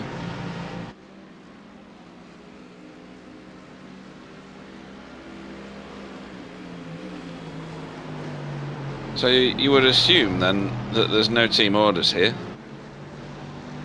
It's just You wouldn't have thought so, would you? Doesn't fight, appear to fight be. or die, this, isn't it? Ben Cullen, though. 5th place, what's that about? that's an achievement and a half if you can manage to make it back. Yeah. And no disrespect to Ben, it's not his. Oh, that was a bit too close. It's not his talent per se that's got him up there. It's tactics, Yeah. which is what you get in these endurance races. Yeah, and staying as clean as possible. Oh, look at it. Whoa! What is that? Oh, Blue dear. on blue, literally. Yeah. Oh, And again. dude. But Who is Stephen that? McCaffrey is not going to be happy about that. Oh, that's a shame. the team boss is going to be absolutely raging, whoever that is. That wasn't very good. Somebody's pitted in the background as well. I think that's Stephen. Yeah. He might have got a black flag. Meatball. What about meatball? Yeah, Oh, what a shame. he just threw it in there, didn't he? He did. He carried an enormous amount of overspeed. He wasn't stopping this. Oh, dear. Oh, boy.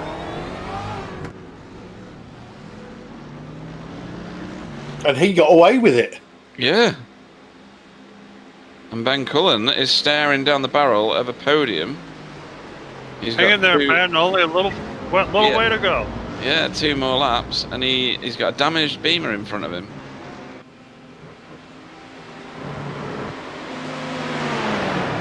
Ferrari ain't looking too healthy either in front of. No, but that's looking a bit second-hand, isn't it, Bill? Yes, it is. Chris Shaw. Yeah, and Carl Moore Yeah, I know they got the Battling- names mixed up. battling for 6th and 7th. I mean, this is worth fighting for, right? I mean, top 10. Absolutely. And Caden's not far behind these two. He's no, I was going to say that. I was like, I recognise that car from, And the more they battle, the closer he's going to get. yeah, a lot closer if they do that. Because that's a long way around there for Chris Shaw. Yes, it is. So Sammy Bytorp has got 3 more laps to hold on to this. What's going on here? 2, sorry. Klaus, who was racing with Stephen before, racing with him again. Yeah, well, they've both been in the pits, haven't they? So that's brought them back out on track together. I wonder if we'll get any Paceworks cars in the interview room.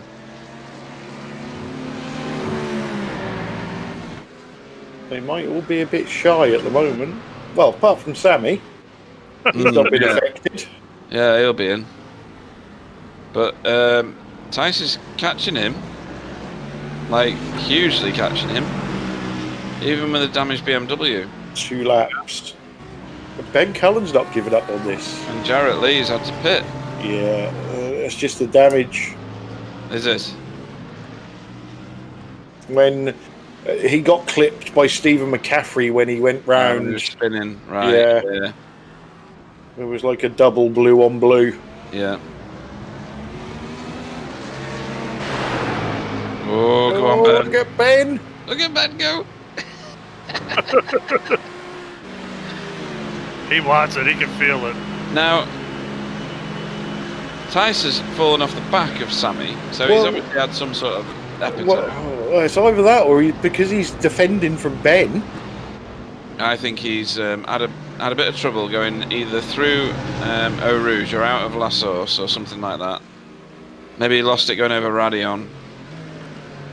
Yeah, it could be. Might have got a little squirrely there. It's a shame that it won't come up as an incident probably, so Sam's going to have trouble finding that, but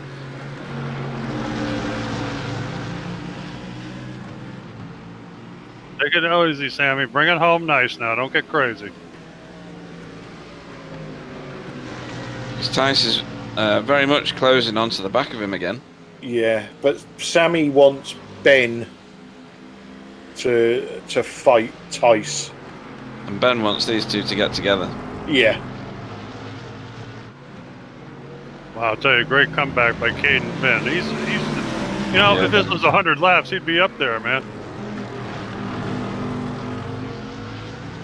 I'm glad it's not 100 laps. I can't sit here staring at this cake for that long.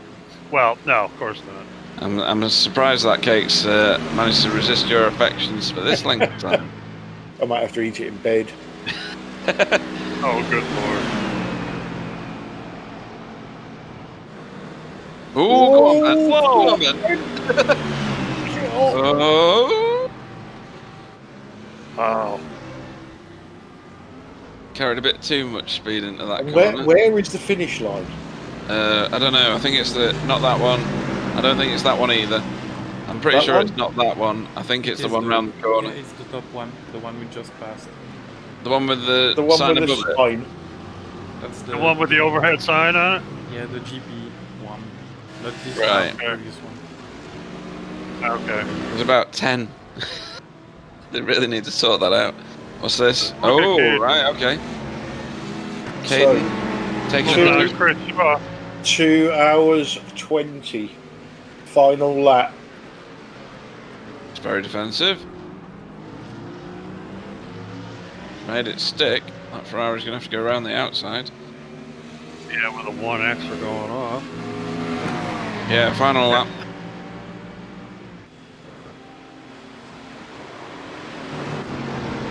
And here we go again.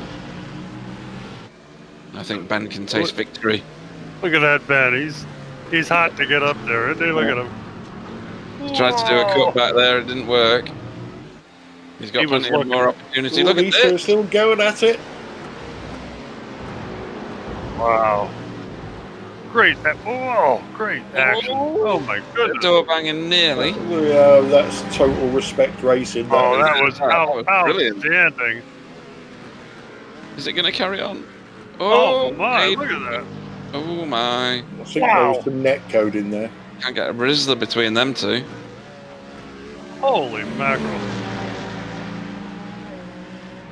It's going to carry on for the rest of the race, isn't it? And we've driven this track, boys. That area they were just in, that's a pretty tough place to do that in, I'll tell That's you. slippery as hell, isn't it? Sure is. Ben fancies a bit of this, doesn't he? Yeah, Ben is What's pushing better, what's better than third position? Second, yeah, get it. You're not first, you're last. Yeah, Don't blow it, Ben. Come on. on Ricky Bobby. Let's have it. Don't be crazy. And this is it. He's got to do it now. Whoa! Yeah. He's not going to manage it. Third. Wow. What he's going to get. So Sammy bites up, manages a first position. Congratulations. Ty Simons in second. Ben Cullen in third. And then, do we know where? Long gap back to Seb Hawkins. Yeah.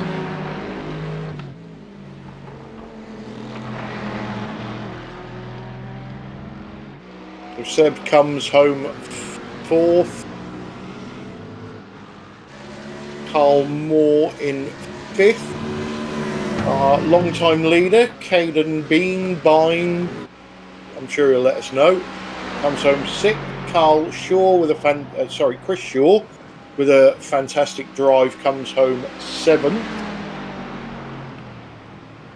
We've got Klaus Nielsen, Steve Caffrey fighting it for 8th and 9th.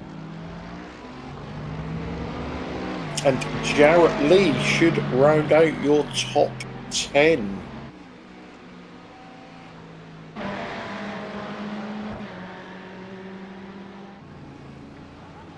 Now, I think we might need to ban Ben Cullen from the interviews. The ego is going to be too much. We're not going to get his head in the room, are we? Probably Oh, look not. at this, a group photo. All right. Now, this is Paceworks doing it. Yeah. Oh, yeah. Well, guys, I thought that race was absolutely fantastic. It was remarkable. I thought for a minute that the thrown yellow was going to be an issue, as in It perfectly. shook everything up, didn't it? It certainly did. It then gave us another one, Yeah. which shook everything up again. Um, and yeah, we was busily calculating fuel numbers like the drivers were towards the end, working out who had the best tactics, and it was those three at the top, and probably Stephen McCaffrey as well would have been up there having a go at the win if it wasn't for the blue on blue with his teammate. So yeah, those four absolutely nailed the tactics. Used the safety cars to their advantage, and yeah, absolutely great. I'm really amazed after 57 laps around Spa, which is not the easiest course in the world, having such a nice close finish among the top 5 or 6 cars. Just really amazing, and well fought battles. A little hargy-pargy here and there, but mostly pretty decent race as far as driving standards, and enjoyed it immensely. Would be thrilled to do it again. Yeah, I agree with you with the driving standards, Bill. When we first had the idea to do this, it was it could be a wreck fest, Yep. but yeah, it worked out. It worked out well in the end. Not for everybody, there were some crashes, but on the whole, it was really good. So, shall we get Pete, our winner in, Sammy Bytorp? Yeah, do it. Sammy Bytorp, our race winner. Welcome to the booth. How are you doing this evening? Thank you. I'm doing very well. So you had a very eventful race. You had teammates all around you, Paceworks cars, etc. And there was a bit of blue on blue at the end there. You carried around with Stephen McCaffrey for quite a long time, and then that little party was broken up by Tice, wasn't it? Yeah, a little bit of an incident there. Broke himself a little bit into the bus stop, and unfortunately, there was a teammate right there. I take it the team boss is going to have words with with whoever got involved in that at the end. So talk us through your race. How did it go? How did you find that that caution that came out? Did it upset your strategy, etc.? Actually, for me, it fitted perfectly because I had just pitted for new tires, and I ended up at the absolute end of the line, so I could sneak in for a couple of extra liters of fuel without losing any positions. So it worked out perfectly for me. But it was exciting. A couple of teammates was not so happy about the timing with the safety car, but we all had to adapt to it, and it was a really exciting race. And where were you on the second safety car? Because we had a huge pile-up just before Double Gauche. Where were you on the track at that point? Because I don't remember seeing you involved in that. Yeah, I did get involved in it. Oh, you did? Right, okay. It happened right in front of me. I tried to avoid it, braked on the grass, and put myself in the wall. And so I pitted, used my faster pair to get the car drivable again. And is this something that you would race again, this format? Yeah, definitely. I mean, the length of the race is pretty much perfect for an enduro-style event with just a single driver. And like you saw, we had a lot of drivers from our team in there, and we just hang out in our Discord together during the race. Cool. Well, is there anybody you'd like to thank before we let you go off and drink your simulated champagne? Well, there's a lot of people. Our sponsors, of course, who I sadly can't remember all of them, like Craig Setup Shop, Josh Thompson, our driver coach, who's out more in there. I'm blanking. Really sorry. Do your teammates, apart from Tice, who wiped out some of your teammates? Yeah, we had Tice, we had Stephen McAfee, Carl Moore, and we had David in there, we had Jarrett in there. Am I forgetting someone? Probably am. Really sorry. Never mind. Forgive me. You had a brilliant race. You took home the top trophy. Brilliant performance, Sammy Bytorp. Thank you. Excellent. So he thoroughly deserved that win. So I was going to bring Tice in next, but he seems to be muted at the moment. So shall we bring in the ego that is Ben Cullen? Ben Cullen, welcome to the booth. Oh, Hi. yes. Oh, I was really hoping he couldn't talk then and we was going to have to bin him.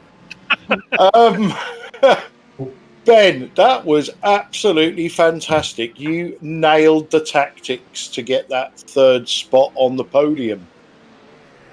I felt fortunate with the first safety car because I just pitted literally a lap before, so whereas other guys had pitted a lap or two, so I carried a bit more fuel on them. And then the second one happened, and I was like, well, I got caught up in the accident, so I was like, I'll check to see if there's any damage on the car.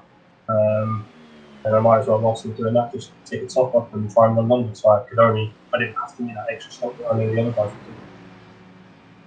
would do. And then at the end, we were sort of willing you on, don't do anything silly, bring it home in fourth, fantastic result.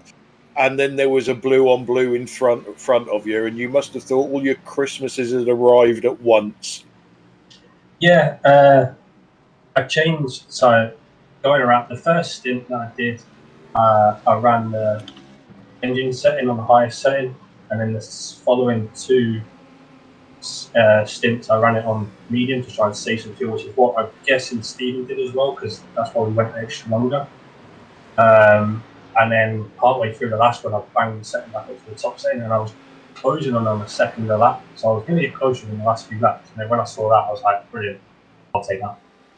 And then literally right on that, right at the end there, you must have known you had enough over Seb Hawkins and Carl Moore not to worry, and you could quite easily have a go at Tice, and it nearly paid off, and you nearly got the second step on the podium. Yeah, I wasn't sure how after the accident how Jarrett's car was. He was only a second and a half behind me after the accident. Then when I saw the pace dropping off, I was like, oh, his car's obviously damaged, so he's not going to be involved. Looking in the relative box, that was 17 seconds or something like that, so I'm just focusing the cars in front. Tice was doing a nice bit of blocking on the last lap. I had to run on him up our Rouge twice. I actually made contact with the back of his car on one of them. And also coming up towards the last chicane as well. But I didn't want to throw it away, so I kind of played safe. Well, congratulations again, Ben, on your third place. I'm sure it'll be a while before you let us forget it. Anybody you'd like to thank before we let you go and celebrate and run naked round the garden or do whatever you do after a good result? Well, I was going to ask for your cake soon to still sat there. It's still sat there, mate. I'm still waiting to eat it. It's actually melting. But no, I just want to say thanks to you guys for putting it on. The broadcast is always good fun to watch, as you know. Thanks for all the drivers and engineers involved in it today. It's been enjoyable. Thanks to Sam for all the work you did as well. Excellent. Well, Ben Cullen, third place. Congratulations, and we'll see you next time. Yeah, thanks.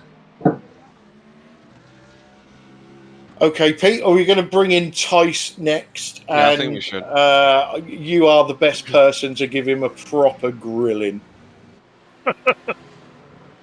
Tice Simons, how are you doing? Yes. Yeah. So not feeling too good at the moment. No. So a second place at Spa, that's Yes. good. Yes.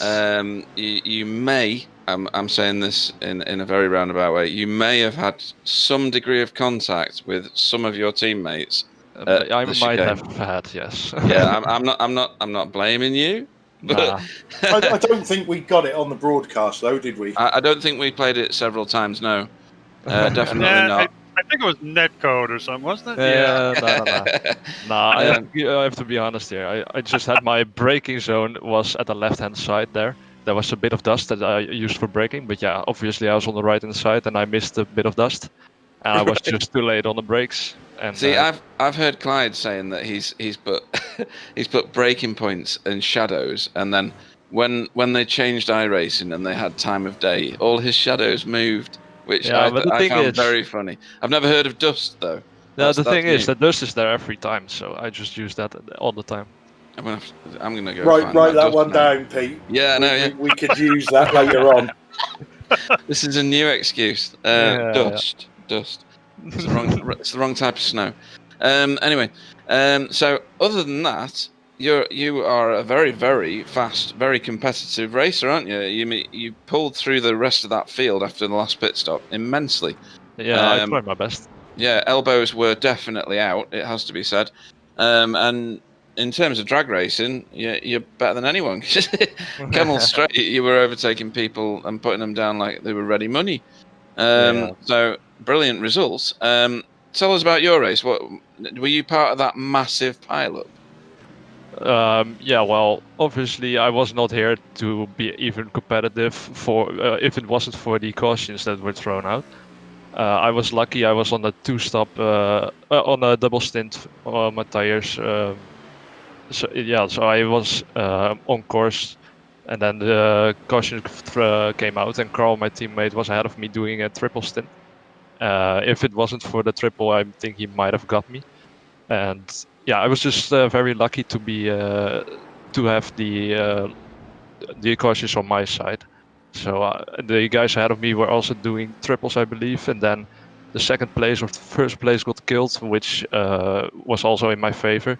I didn't think at the beginning of the race that I had the pace to be winning it, but obviously I could have won it, but I had to do it for my team to give Sammy the win. Yeah, is Stephen talking to you yet or not? Not yet, but Not yet, no, okay. I'm going to have a word with him. So, anybody you'd like to thank or apologise to? I'll just put that in there now. Yeah, I would before we just let you go. apologize. Yeah, I would just apologize to my whole team, and especially Jared and Stephen, who both got a drive-through penalty because of me. So. Oh, I didn't know that. Did you know that? Yeah. No, didn't No, realise. that's a new No, I thought they'd pitted for damage, but No, Yeah, no, it was drive-through. right. Oh, Okay, right, we thought okay. they'd got meatballs, but yeah. Right. So, Tice Simons, the evil duck, apparently. Yeah. Second place at Spa. Congratulations. Thank you. Okay, so everybody's being a bit shy, so we got one last interview, and that is our fourth place finisher, Seb Hawkins. Welcome to the booth. Hello. Hello. Now, you was the bridesmaid in that race for so long, sitting in second place behind Caden. Yeah. Then Caden had his little accident, and your eyes must have lit up and gone, well, I've got this now. And then we had a couple of safety cars. Your tactics went out of the window, and you sort of finished this sounds really horrible and it's not meant to, a lowly fourth. But, Yeah. you know, a 2-hour race, finishing fourth, up against some very stiff competition. Overall, you must be happy. Yeah, relatively. I don't know what I was coming into coming this morning when I joined. So I guess I didn't know many of the names. Just was coming in for a bit of fun. Start of the race felt like me and Caden kind of had some really good control. I was playing around with Caden initially, and then it came down to that endurance strategy of just stay behind.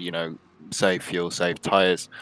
I didn't know there was going to be any yellow flags, so it was completely oblivious to me. So I just presumed it had been called after some sort of accident. I didn't really think at the time. I thought, should I be diving into the pits? I don't know.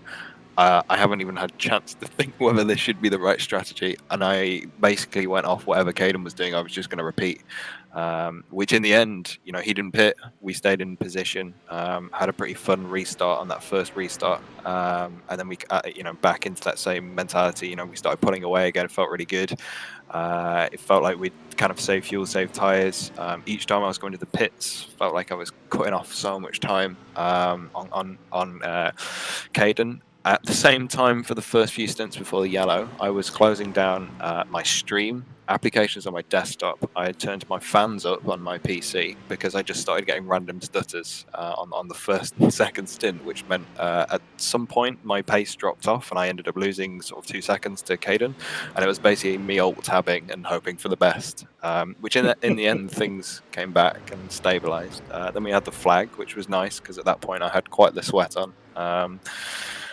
Yeah, it gave me a chance to have a drink, and then yeah, it was kind of just weird, really. And then obviously that meant you know, everybody else was going to be on better tires. Had that, you know, that strategy had paid out for them. So I knew as soon as I saw Thighs behind me, I was like, well, it's not low fuel, it's better tires. I could tell mainly because of the traction he was getting out of the corners, and it was just like, next stop, I just have to take tires and deal with the deficit.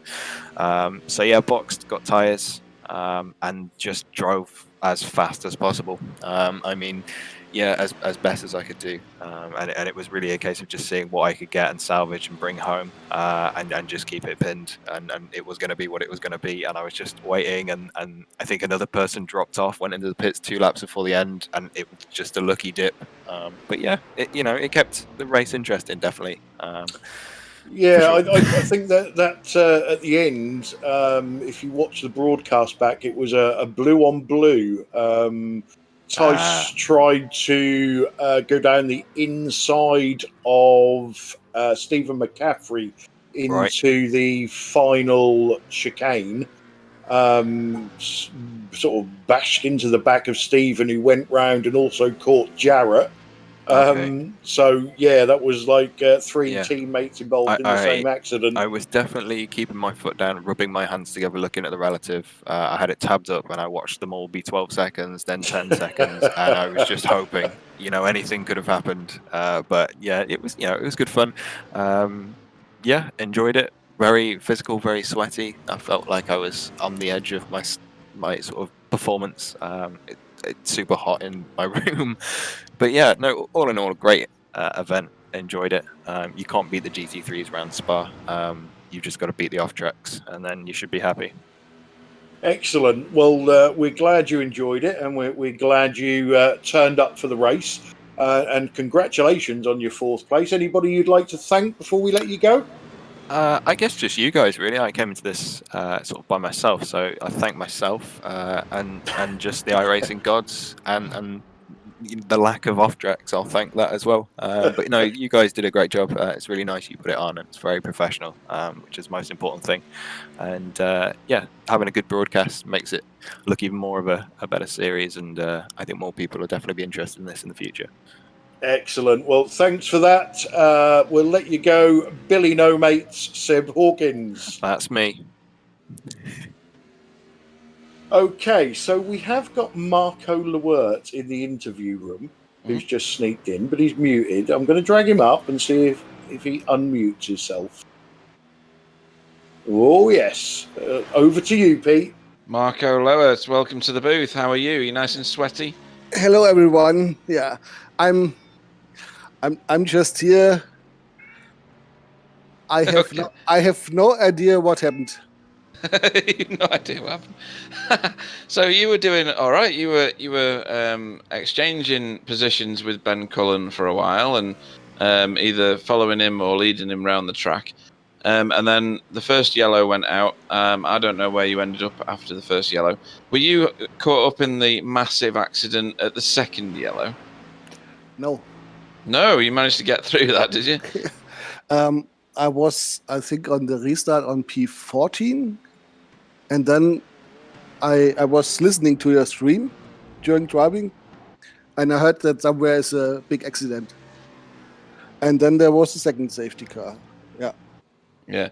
So when you watched the replay, it wasn't a big accident. It was a massive, massive pile-up. Okay. There was cars all over the place. So a miracle that you weren't caught in it, because I think pretty much everybody else in the northern hemisphere was caught in that. Yeah, I wondered suddenly I was on place 3, and I don't know why. I have no idea. And you raced with us in some of the other leagues. How did you find this one in comparison to V8s and all the other ones that you run with us with? Yeah, I have to say I've had massive problems with the GT3. I was really slow. But I think 2 hours or a little bit over 2 hours is a good length to drive alone. But I think I need a spotter. I planned to have one and I had a non-spotter, and I think it helps a little bit. But I liked it really much. And depending on the track, I will participate next time. Oh, that's brilliant. That's great to hear. So you managed to finish 13th. I think that's a fantastic result. You were on lead lap as well, so that's a brilliant achievement. Anybody you'd like to thank before we let you go? No, just like the guy said before, I thank myself. and for sure your guys. So it's always a pleasure. Also watching after the race the stream. And then seeing what really happened, because out of the car it's very often different. Yeah. And so it's always fun, and I hope we hear us next time on the supercars. Perhaps I'm a little bit more in front. Mm-hmm. Last 2 races I was not so lucky, and but it's fun, and it's. In hosted races, the fun is also that you have no iRating or safety rating, and this is a little bit makes my mind a little bit more free, Yeah, you're not focusing on that. Well, it's good that we get so many humble people in the booth between you and Seb, thanking yourselves for brilliant racing. Congratulations on your 13th place, Marco Loet.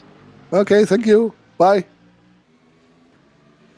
Okay, so that's the interviews over. How would you sum up that race, Pete? Well, I found it fantastic in the fact that it was what we kind of expected, in that people bunched up and came out in little pods of activity, and they transferred from one pod to the next, and I've never seen a race where almost literally everybody is pitted on the same lap. I've never seen that before. Maybe it happens more than I'm exposed to. I thought for a minute that the first safety car that was thrown was possibly a mistake, but it turns out it's actually been a fantastic aspect to stir up the field and create a new version of strategy for people. People have obviously really enjoyed it. We've spoken between the top spot and the 13th spot, and they've all said that they'd return for a second one of these. We had utter carnage in that pile-up before Double Gauche, which I thought, oh my god, that's just torn it. But actually, that's lent itself to another aspect of excitement for everybody. Some great racing, some great sportsmanship, and I'm looking forward to the next one now.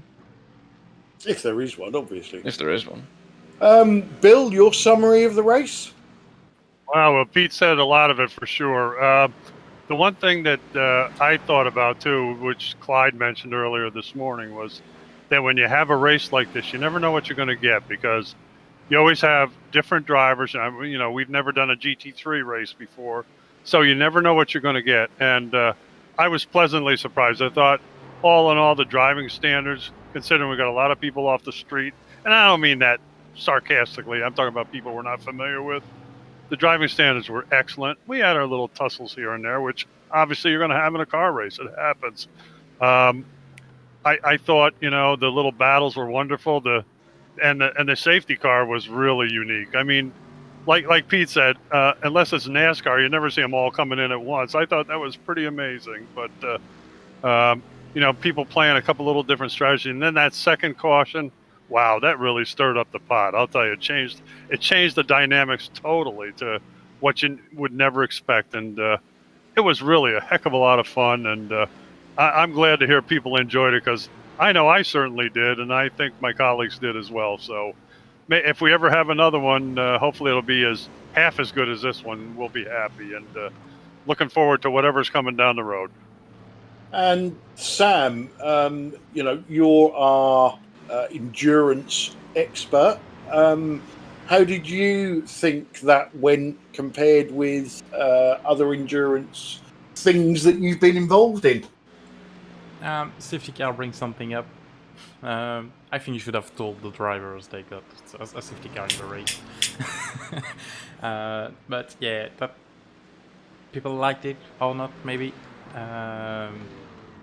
But that brings some strategy to the race. I think if we do something like that in the future, and we got a safety car like that, maybe advise the drivers they will have safety cars, and maybe they plan their strategy a bit more, and have some of the things. But apart from that, battles all over the place till the end, as always. That's great. I see lots of comments, people like the broadcast, so that's cool. If people liked it, I did like to do the broadcast. I hope you did also, guys. And yeah, if you really liked, thumbs up. As always, subscribe to don't miss the next one, and hope to see a lot of races like that in the future. Yeah, just a final word on the safety car. I think it just adds something extra, because drivers could have practiced for this and gone, right, I can do 13 laps in, and this is how I'm going to sort out my pit stops, and it doesn't change unless you have a crash and get damage. But when you've got that random safety car in there, nobody would have picked Sammy, Ben, who else was right up there on that strategy? Obviously Stephen McCaffrey and Jarrett Lee. It didn't work out for them in the end, but and the evil duck. Don't forget the evil duck. Yeah, but he was on a different strategy. Yeah, so I know. Nobody would have guessed that those four were going to be right up there at the end, and they wouldn't have been, I don't think, without those safety cars. So I thought that added a really good twist to things. But we are going to close now. I'd like to thank Virtual Racing Association for being on board with us for this event.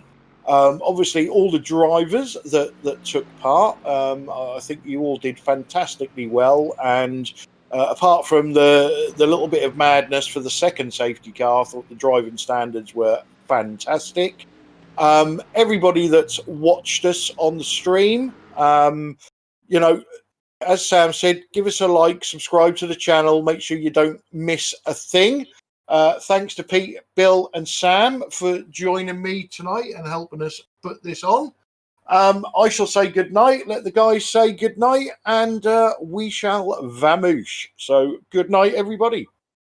Good night, everybody. Make sure you look at Virtual Racing Association. They sponsored the event. So give them a look and a like. Thank you very much.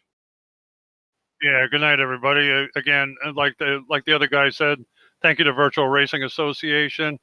And, of course, to my colleagues and all the drivers that showed up. We had a tremendous field, and I'm glad they enjoyed it. We did, too, and hope you have a good night. Yeah, thanks for watching. Good night, everybody.